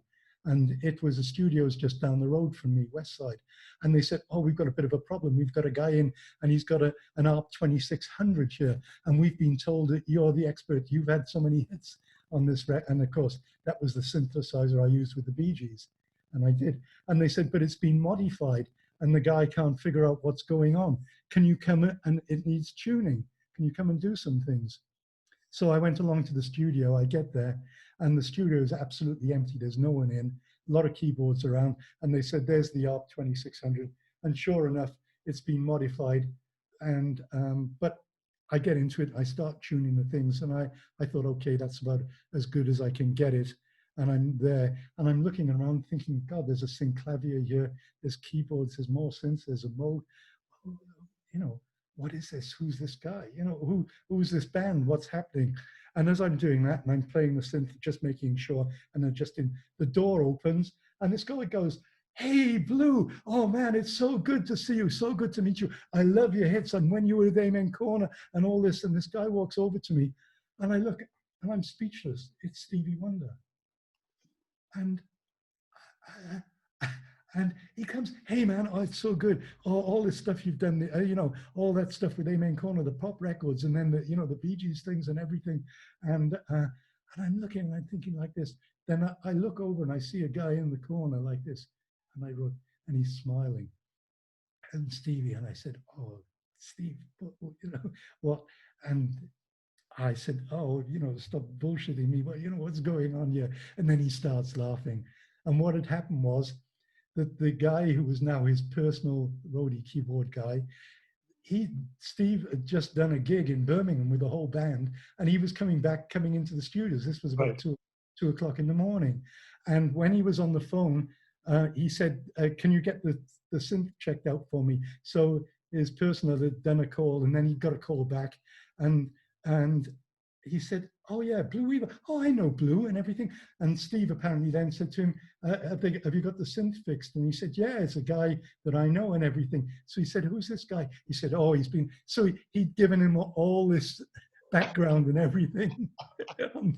So there's me speechless, you know. Oh, glorious. Wonder, my hero walking in, telling me how much he loved me and how all the stuff was great, you know. It's brilliant like that when that sort of happens as well. But it is interesting because even though you're a big star in your own right, when you meet your own idols, the people that you adore, how does it make you feel?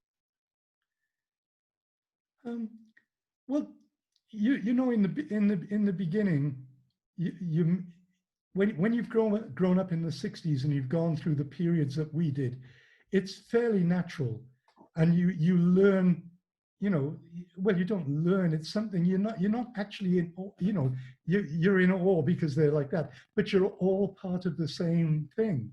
And I never, and you grow up through the 60s, you know, and in clubs where you're bumping into people, to the Beatles. I mean, we with Amen Corner, we'd heard Sergeant Pepper's Lonely Hearts Club Band on the Saturday.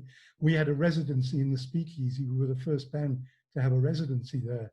And we thought we've got to do Sergeant Pepper's Lonely Hearts Club Band. So we'd learnt it. And I think it was a Wednesday or a Thursday night. And we got there early and we were playing through. And you know, it's a little bit dark in there.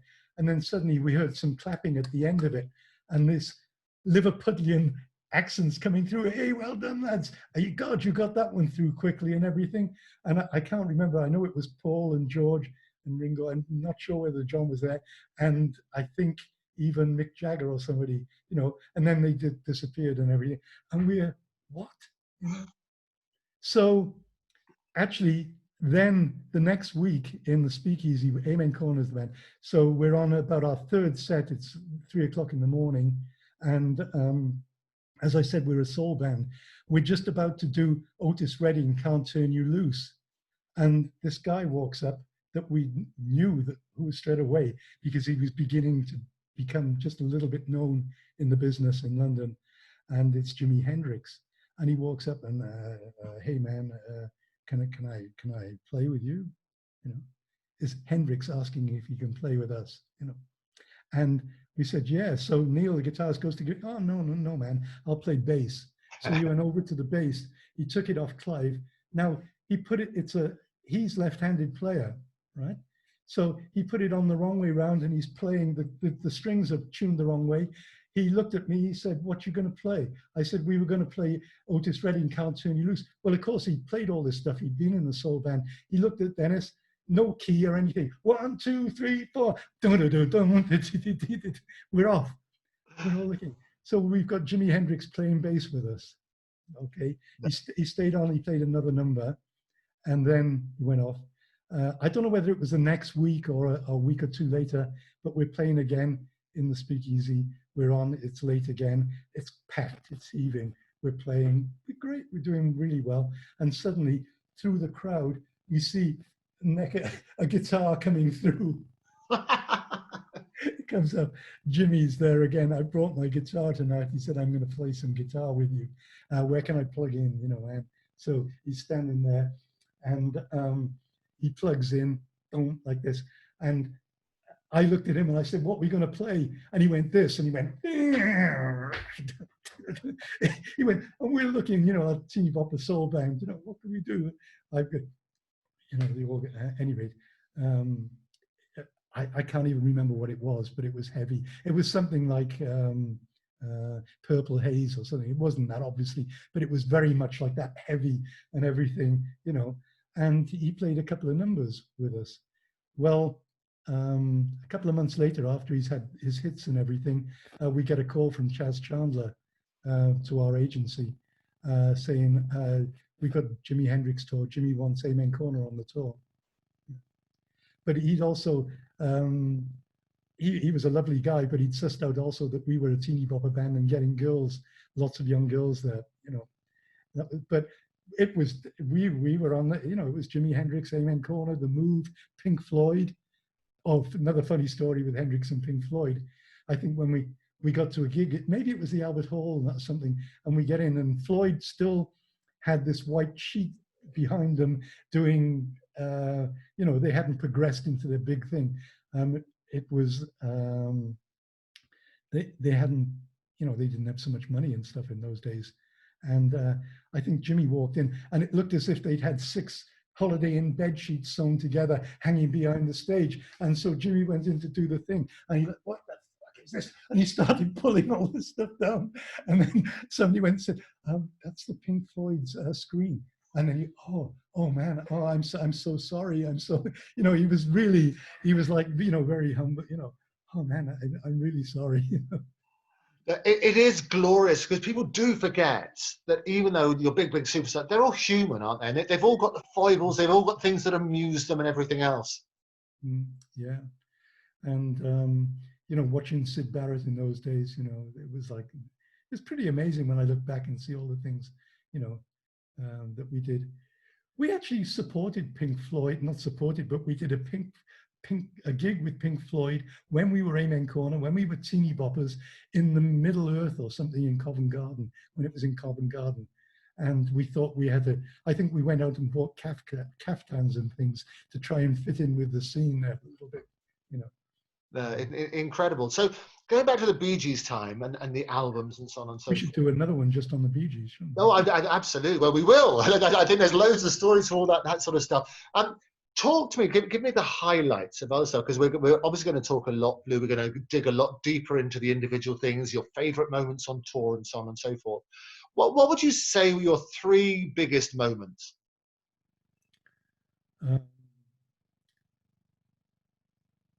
Well, with the Bee Gees and things, I think Jive Talking was the first one, definitely.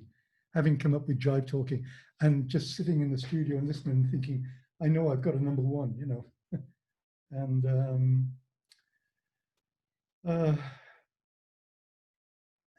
what about the live gigs, and in particular live gigs? Well, the first live tour we did with the Bee Gees, it wasn't that great. We weren't getting a big audience in. We were just beginning. In fact, I'm just trying to think whether I think Jive Talking must have just been released as we started the tour, but the tour was okay, but it was nothing memorable. The on-stage performances were great. I loved that. But then after Jive Talking, Nights on Broadway, Fanny B. Tender, 3 number ones. I mean, the Bee Gees were back. They were in the right direction. So then they told us that we had to have another album. And so the following January, the same thing again, Criteria Studios, and go off at the beginning of January to Criteria. But there was, again, this is why I can't remember whether we stayed in a hotel again that night, but we left from, same thing again, 747, leaving for Miami from Heathrow. Barry, Linda, Dick, Tom Kennedy, Stephen, as a young child, obviously again, myself, Dennis and Alan, yeah. We're on a Boeing 747 flying to to Miami to do the next album. And everything's going fine. It was great in those days. The planes weren't that full. You could move around, plenty of seats, you know. And so we've had dinner, we've had some food, and we're waiting for the movie to come. And it's taking a while and everything. And then suddenly Dennis comes and sits next to me, and he said, "Come and sit with me over here." And we move over to an exit aisle that's wide, you know, in the big 747s, in the jumbo. And he said, "Look out the window. What do you see?" I looked out the window, and I said, "Oh, great, the sun." And he said, "Yeah." I said, "Oh, the sun? Yeah, what's wrong?" He said, "Well," he said, "2 minutes ago, he said, the sun was on that side." I said, "Yes, yes." Looking, he's looking at me. I said, "Wait a minute, we're going back." He said, "Yes." He said, "We've turned around." He said, "The sun was there, now it's on there." So I said, "Oh, I think we better stay here." So we stay there, we strap ourselves in, we sit there, and suddenly all the crew, they come down, they've got black bags, boom, boom, everything off the tables and everything into these black bags. Then they go off. Then the purser we see coming down, smiling like this, gets all the crew. They go into the galley area, the big area in the thing. And oh, I think they hadn't finished. That was it. He called them in. And yeah, first of all, they were just taking the stuff. That was it. They were taking and smiling and doing all this. Then he called them, and they all went down into the galley. And then they were there for a few minutes. And then they all came out with these smiles on their faces. They came down and just grabbed everything quickly like this. And we said, "Oh shit, something's going on, you know." And we sat there, and we sat there for quite a while. And then the pilot came on. "Good morning, ladies and gentlemen. You know, it's a nice day. We're not sure whether any of you noticed, but we have a slight problem, a slight electrical problem. And unfortunately, we've had to turn back, and we're going to land at around 25 minutes past 12 in Shannon, where things will get fixed and everything will be okay. Thank you for your understanding, and you know, have this, enjoy the rest of your flight and everything." So this was 1976, and it was the time of the IRA, when everything, bombs happening in London and stuff happening. Well, we didn't think about anything. And then it's about 12:15 or something. We thought we got to be landing soon, and then we can feel it's coming down. So then the pilot comes on again. I can't remember the exact words. "Ladies and gentlemen, the Times in London has received an official code warning from the IRA that there is a bomb on board this and about to go off. We have to clear the plane as quickly as possible. When we land, we recommend that everybody leaves everything. Just get off the plane as fast as you can. Run the opposite way from the plane. We'll direct you and take cover or something like this. You know, at 12, they said there was a bomb going off at 12:30. Well, the plane came down, people screaming and everything. We all got off the plane, everything. We running. I can remember running down the runway and everything. And I'm looking at my watch thinking, God, you know, it's going to go off. What do we do? Do we dive? But, you know, there's nothing around and everything. There's nothing around us. The plane is driven to the end of the runway somewhere, isolated from everything else. And we're just, all the people, luckily it wasn't a full flight. There weren't that many. And we're running down the runway. And that was it. Nothing happened. We sit in Shannon overnight. We're there for over 24 hours. No food. Somebody raided something and came back with some smoked salmon or something that we were eating. I can remember sitting there, no help. Anyway, then they say the flight crew couldn't get back on. They had to check the plane. So we see the dogs and we see everything going off to the same plane. All the luggage comes off the plane, everything. Anyway, we had to go through all the luggage, recognize our luggage, say, yes, that's ours, open it, check, do everything. And then they put us all back on the same plane. And they said, yeah, this plane is safe. It's been, everything's been done. But, oh, it was a nightmare. It really was frightening. Yeah, I mean, it's so many different memories, and really, it was a scary period of time, wasn't it? Yeah, my wife and children were on a flight to Chicago, and going down the runway in Heathrow. When the plane stopped and turned around, they had to get off because the same thing happened. They said there was a bomb on board. Yeah, quite incredible, and in amongst all the tragic stuff and the difficulties, that there are so many glorious moments. You asked me about three. It's really hard to pick them out. Yeah. Obviously, I think before even the movie Saturday Night Fever came out, we were so hyped up on the tracks that we'd done. We knew, but nobody could ever imagine that it was going to be as big as it was, and what, when that movie came out, what it was going to create. And I think it wasn't one moment, it was a period of time that sticks in my memory then, you know. And because everything we did, everywhere we went, it was just amazing, you know. And we'll talk more about that as well. And you also, you're credited with having sort of co-composed as well the hit with Andy Gibb, Our Love Don't Throw It All Away. Tell us about that briefly.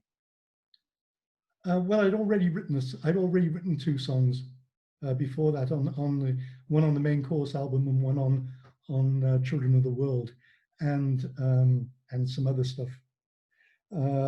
So I was used to writing at that point mainly solely with Barry, and Barry came to me and said, "Oh, we've got to write Andy a hit."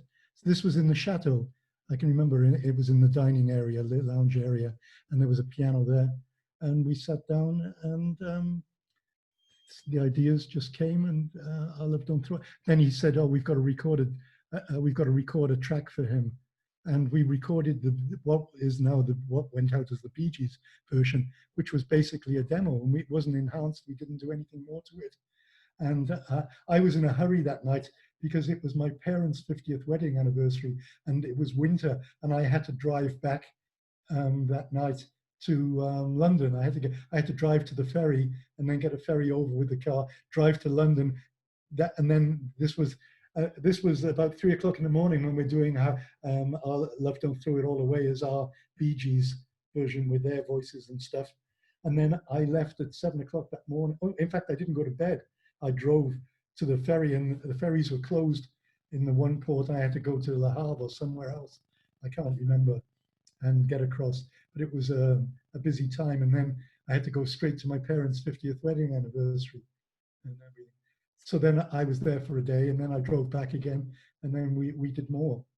But that whole period of creating songs, I mean, Night Fever was basically my idea.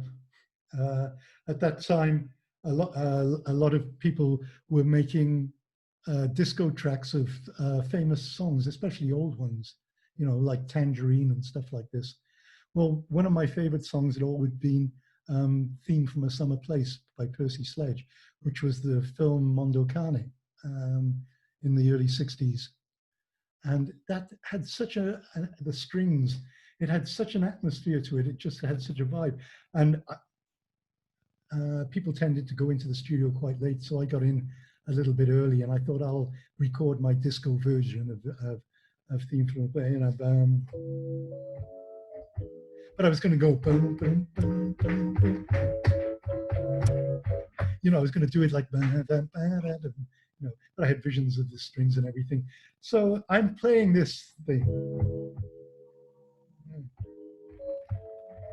You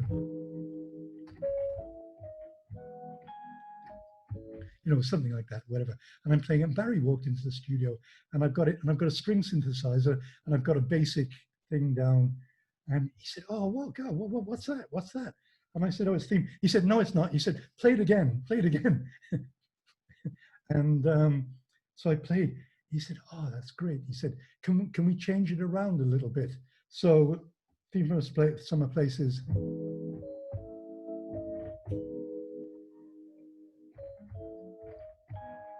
So I played basically the same thing, but when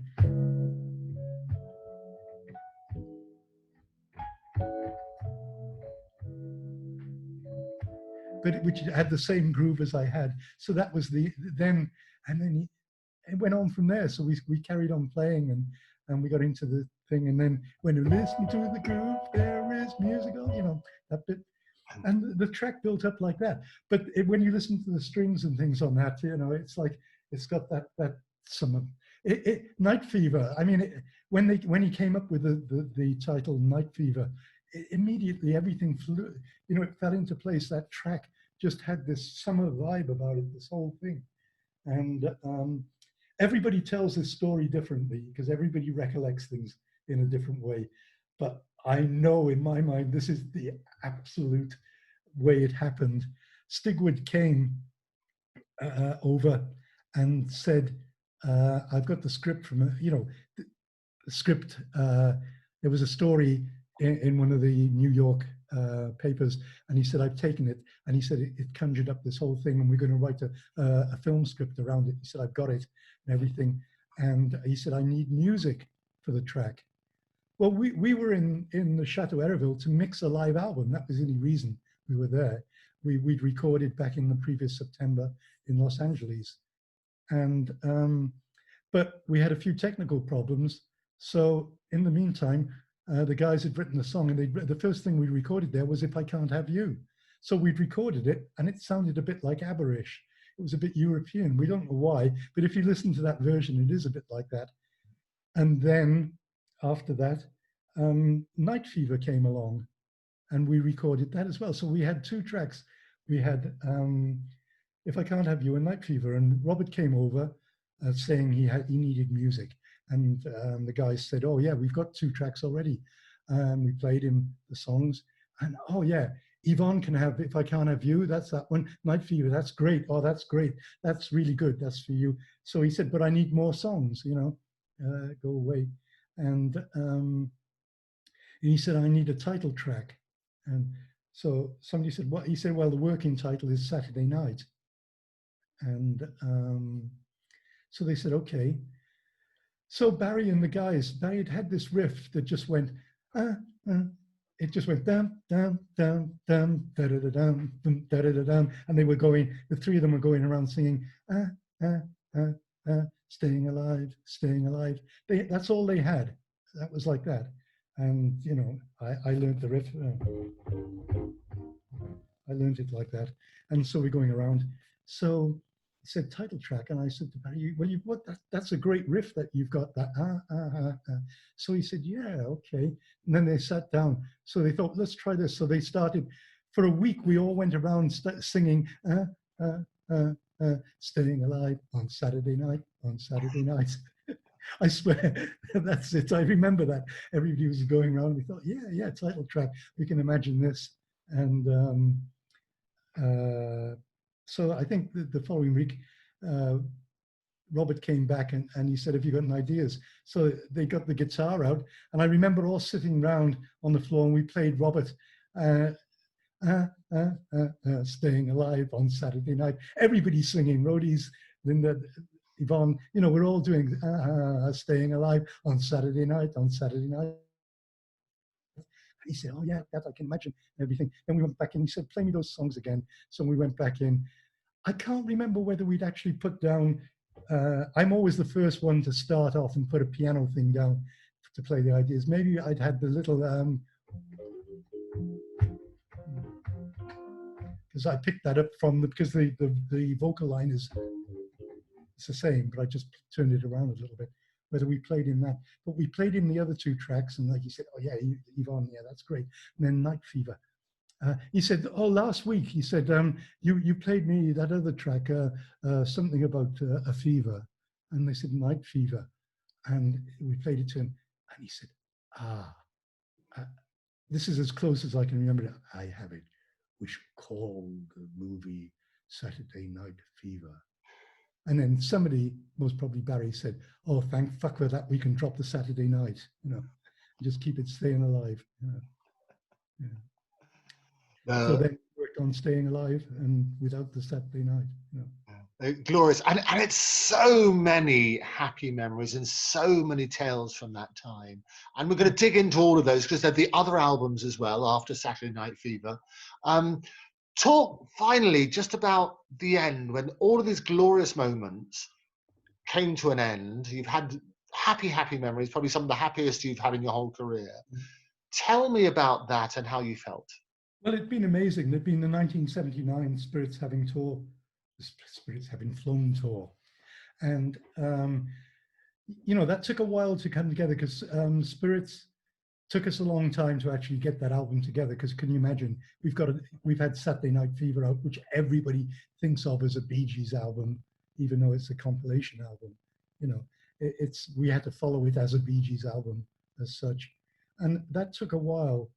And we really didn't have any pressure, and there wasn't any sort of money problems or anything like that. So we go into the studio and we just try things and just, you know, we may be working on a track for over a week and suddenly you look at it, I thought, oh, that's not happening, start again, you know. So the whole thing, but when we got a track that was right, everybody knew it, yeah, great, and that's it, move on, we've got that basic idea, or we work on that track, maybe complete that too. And then we move on and try and get a whole album together. So we went through this period, and then there was that year's break after that, before we did the tour. And we hadn't toured since Saturday Night Fever or anything. So the Spirits Having Flown tour was just unbelievable. It was the biggest thing happening at that point.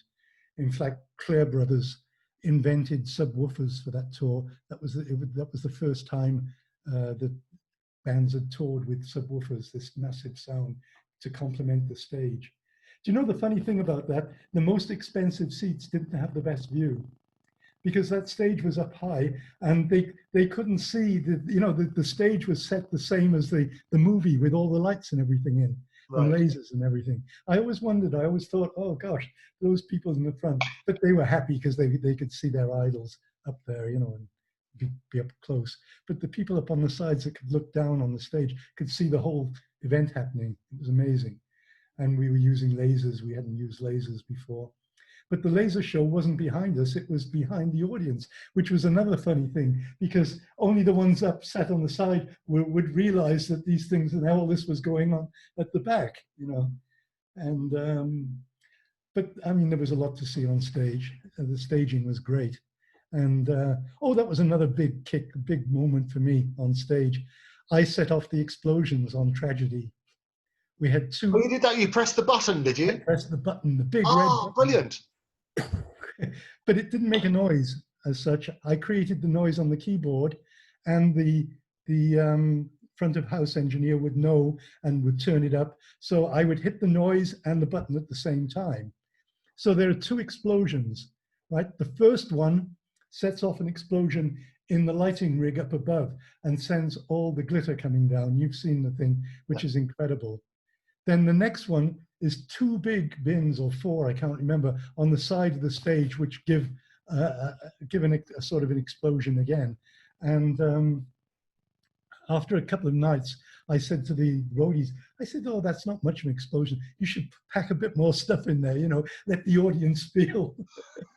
So it did. Some nights it was okay. Some nights they would, it was, anyway, but it was a big kick for me hitting the explosion. So I had the sound and I had this big red button. So what used to happen was I would set off the first explosion, then the roadie would go underneath the stage and flick the switch for the next one to go, so that I would hit the button again then.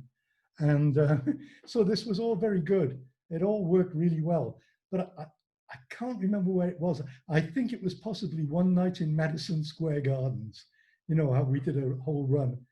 I've got a feeling it was in Madison Square Gardens, which made it even worse. Tragedy. First explosion goes off perfectly. I hit that like that. Right, then we're playing away, and we're only a little way further on into the next verse where the guys are singing, and then suddenly these huge things on the side of the stage go up. They drop the mics down like this. Everybody looks at me, and I go, I didn't do a thing, I'm going like this. I look down, and this guy comes out from underneath the stage, like that. Anyway, they gather, we carry on playing, the band keeps playing, so the guys pick up the mics, we carry on the song. And then after the gig, I said, what happened? And he said, what happened was the button stuck after the first explosion. The button jammed and so it was active. So when he went underneath and flicked the switch, the relay for the next one to go, of course he set off the explosion, totally at the wrong moment, No, but it's those glorious moments that you laugh back at, isn't it? Oh, how deep is your love? Yeah. The highlight of the evening, the love song, all right?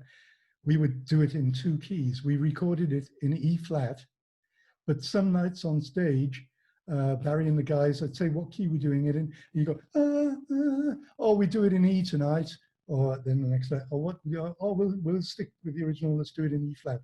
So it used to change. So I'd always check, and I'd say to the other guys, what key it was in, or Barry would shout out E or E flat or whatever. So one night, he announces the song, looks around, and he used to do the count-in. So I start playing, and as I started, my fingers went down. I thought, shit. He hasn't told us what key we're playing. So I start in E flat. Some of the other bands start in E. I hear that. I change to E. They change to E flat. Absolute chaos going on in the beginning. And the guy looking around, and I went, oh. And I said, what key? And he said, oh, okay. And he smiled at the audience. He said, a little hiccup, he said, yeah. But can you imagine that? That moment, everybody, the emotion and everything, how deep, and this horrific noise comes from the stage. And do you remember what was the catalyst for the end of your time with the Bee Gees? The end of the time was trying to make another album. And quite honestly, we were crawling up our own asses. We just couldn't get anywhere. The songs weren't happening. There wasn't, like I said, we kept buying all this new equipment and all these things, thinking that it's going to help us. But can you imagine, though, we'd achieved so much. We'd gone on, we'd got to this level, and I mean, as we were going through, I could sort of see it coming,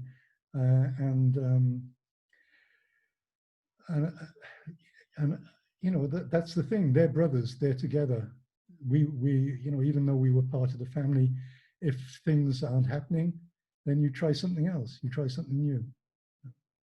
And they thought most probably it was us that wasn't happening, whereas in fact it was a combination of everything. It wasn't Miami.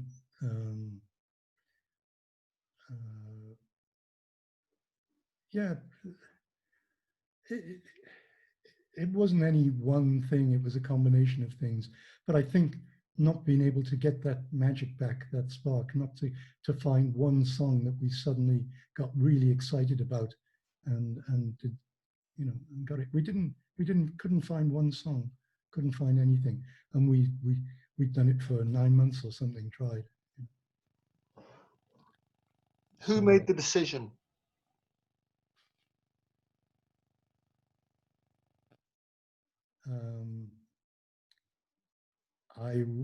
I would think that Barry suggested it and everybody else went along with it. The only upsetting thing is that he never called and said, Dick Ashby called us. I mean, I think if there'd been email around in those days, we would have had an email.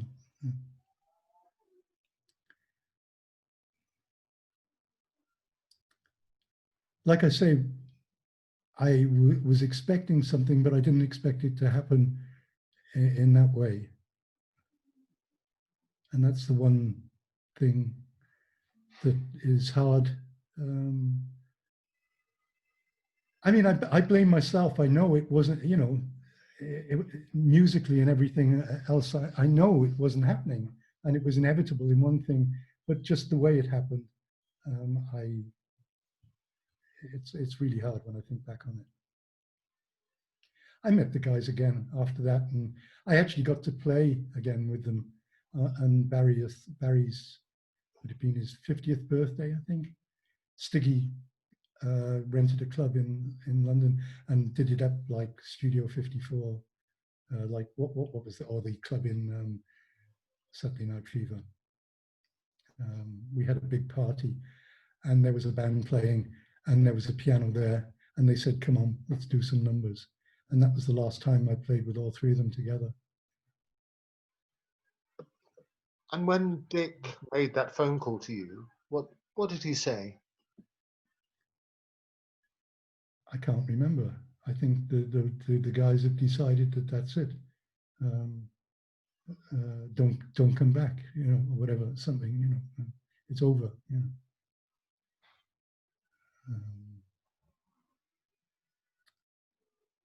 It clearly still hurts to this day. Yeah, it does. You know, I mean,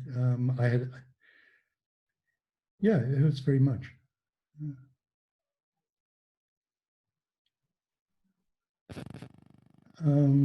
But it's happened. It happened again. You know, there are early in 2000 and I forget 3, 5 or sometime, I got a call from Barry.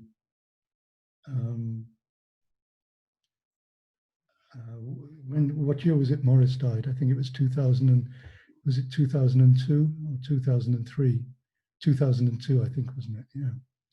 And I was in London at that point, and I wanted to go over to Miami, but Dick said, "No, you're the only one in London at the moment." I mean, the band, it was split, and yeah, of course, obviously, we split in 1982, wasn't it? I think in January. Morris died on the 12th of January 2003. Yeah, okay. So I got a call in the early hours that morning saying that Morris had died, and I said, "Okay, I'll come over to Miami, you know, straight away and everything." And they said, "No, stay in London. We're going to need somebody there." At 7 o'clock in the morning, I lived in a little mews, and suddenly Sky, the mews is full with Sky News asking for interviews and stuff. And I spent 2 weeks doing interviews, traveling around doing BBC, doing various things for talking about Morris and the life with the Bee Gees. And so that made me think again about that period. And but then a couple of years later, I got a call from Barry. I was living in Spain. "Hey man, oh, it's great, you know, like I've got this great idea. I want to do an album again, and I want to get the band together. I want it to be just like it was, you know, back in 1975. Let's do all this again." I said, "Oh, fantastic! Yeah, great. waited for this moment. It's just so sad that, that Morris isn't with us, and you know. And I said, "Oh, but there's you and Robin." Well, Robin, I'm not sure at the moment. You know, it's us now. It's going to be you, Dennis, Alan, me. You know, let's see how if we can get some stuff together. You know. And one of the bass players that we knew. Anyway, this went on. It went all through the planning stage and everything. I was going to stay in a house on the water just opposite him with a boat, and I could get over to rehearsals. We were going to record in Criteria again, and everything. And I was traveling around Spain, and I kept getting phone calls, and we were planning and everything. And then I got back home in Spain, and I had a phone call from Dick saying that, oh, well, yeah, you're coming over. I think I had my flight booked for the following week or for 2 weeks' time, something like that. And you're going in the studio, and this other keyboard player, he's going to be there, and there's another this, and there's that. I said, sorry, Dick, can you rewind a minute? Other keyboard player, what do you mean? Oh, yeah, well, he's been working with these guys for so many years now, and we're going to... I said, oh, wait a minute, that's not like it was, you know. And I don't know these people, everything. And it was all a little bit of a shock and everything last minute. And I basically said, no, I don't want to work that way. I thought it was going to be us that started off, and if we need other people, then we bring it in. Anyway, that was the end of that. I got a call from Dick the following week. Oh, it's all off. It's all cancelled. So, you know, this is the business. Things happen. You know. And yeah, but I can't remember whether it was before that. I got another nice call from Barry saying, "Oh, I've got somebody on the phone, Barbara. She wants to know if she can do one of our songs." It was Barbara Streisand recorded Andy's song, "I Love, Don't Throw It All Away." That was a highlight. That was another amazing thing for me. In fact, actually, the very first song, no, the second song I wrote with Barry. I was in a record store, and I'd always loved Gladys Knight. This was 1976, end of 1976. I'd loved Gladys Knight because at the Amen Corner we used to play some Gladys Knight and the Pip songs, and I'm in this record store and I'm going through, and suddenly in my hand is Gladys Knight Greatest Hits, and I pick it up, and I'm looking through. Oh wow, great, and everything. Then I see a title, The Way It Was, it says. And I thought, oh, that's funny. That's the song myself and Barry wrote. Everything. And I'm looking. Then I look next to credits. Shit, it's my song. It's there. And I didn't know. I phoned up the publishers. Oh, did we forget to tell you? We didn't realize. She did a live version of it. It was great. And that was an amazing moment to song that, you know, somebody like Gladys Knight has done one of your songs. And then, you know, and Gladys, you know, and then Barbara Streisand. And then with Robin, the songs that we did together as well, you know, that was great. I mean, that's another story about how myself and Robin came to do Jimmy Ruffin. We were living in, after everybody started buying houses, Robin was still renting and I hadn't bought a house. So I was living with Robin, and we'd talk, we'd sit up at night and we'd talk about ideas. And he was always amazing. He had so many, he knew who was in the charts, how many weeks they'd been. He could go through, he was a music week, he was Billboard, you know, he had all these things. And he said, what always amazes me is all these great singers that only ever have one big hit and everything. Wouldn't it be great if we dug up an old one and brought them back to life again, you know? And our first idea was Dusty Springfield and everything. So we thought, great. So we spoke to Arif because he'd done Son of a Preacher Man and everything with her. And we spoke with him and he said, look, he said, for your first project and everything, that's not a good idea. It may be later in years, but at the moment she's not in a good way. And it most probably would be quite a hard project for you to try and do something with. I wouldn't recommend that. So then we're going through, and then Jimmy Ruffin, What Becomes of the Broken Hearted, we always, oh yeah, that's a great song. Let's see if we can get hold of him. So we did, and it all fell in place. He came and we sat in New York and we wrote songs for him and we did an album. And it was going really well. We had a big hit with Hold On To My Love, and it could have been even bigger. But it was at the period when RSO just dropped Atlantic, I think, or something happened. RSO folded, and that album was out on RSO, and it didn't get picked up again. So it wasn't in the shops. Nobody could buy it, and so it got forgotten about. So we missed out on. I mean, he did well. It revived his career. He started playing and singing again. But that was good fun writing with Robin. We had some good times doing those albums and doing that stuff, you know. Yeah. You've clearly had some tremendous times, and clearly there's quite a bit of unfinished business. Definitely. We're trying to finish some parts of it, I think, aren't we? Hoping to.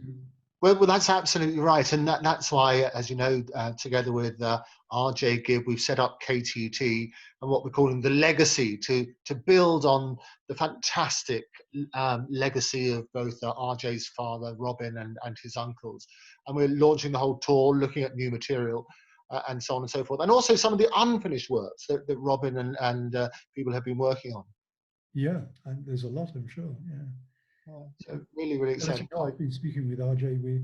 We're in contact, and let's see what happens now in the future. How things develop, and how the coronavirus situation develops in each country. Well, it is extraordinary because we had a number of dates, as you know, already planned, a number of venues throughout Europe and elsewhere. And obviously this has sort of put things back a bit. But we're now doing lots of stuff online. We're collaborating through the wonderful internet, which is quite an extraordinary way of doing things. But just you know, the small shows that we did last year were a taste of how good it can be. You know. Yeah, and I think that worked really well, and with the Italian Bee Gees, who did tremendously, who you've played with as well, and combining those forces to bring together the legacy, I think is going to be a really exciting thing to see develop for the fans. Yes, yeah, it's just continuing that whole legacy. It's the legacy again, you know. It needs to keep going, and it's great to see family members still continuing with music, and still, you know. It's continuing the legend of the Bee Gees again. You know, it's the legacy of the Bee Gees, and, which is and amazing. Everybody enjoys the music. You know, I don't know, even the sort of disco haters of the mid '70s. I think they've come round to see that it was something special at that time. I mean, look, everybody. The movie Saturday Night Fever. It's still, it's incredible. I mean, each time I watch it, I still think back and thought, you know, gosh, this is incredible. Watching that documentary the other night about the making of it was amazing. It was on British television, I think, wasn't it? Yeah. No, absolutely. And it is, and there's so much more to tell. I mean, we've scratched the surface. We've been talking for about 4 hours, can you believe? Really, God, I thought I was hungry, yeah. but it's flown by. And there are other little nuggets within there which we're going to explore a little bit further. There's a lot, you know, as you say, that, you know, there's just so much. It's, you know, like you say, and I tend to go off on a tangent because one thing triggers another and it leads on to something else, and you're going away from where you started originally, you know. And there's just so much. Yeah. I know. Well, I think I've helped steer the ship in the right sort of direction through some of that. Yeah, definitely. I hope so. I mean, I'm oblivious. Once you turn me on, it's hard to turn me off, you know. Well, and that's great. That's great. My microphone. Oh, yeah. Well, next time I'll tell you what. I love your microphone. Oh, very, very classy. Well, next time I'll record this. So this is just a rehearsal, yeah.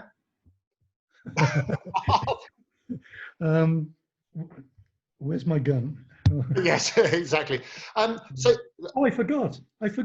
When I talked about the set, I wanted to get into the mood, you know. Dennis gave me this. Oh, did he? It's incredible. Actually, you can't see the scene. It's a little portable disco light. Okay. Brilliant. We love it. Blue, it's been an absolute roller coaster of emotions talking today. There's been some real highs, some real lows, clearly some unfinished business. And clearly this has been a phenomenal part of your life with the Bee Gees. There's lots more to come, as we say, with RJ and so on and so forth. But one final thing. How would you, Blue Weaver, like to be remembered?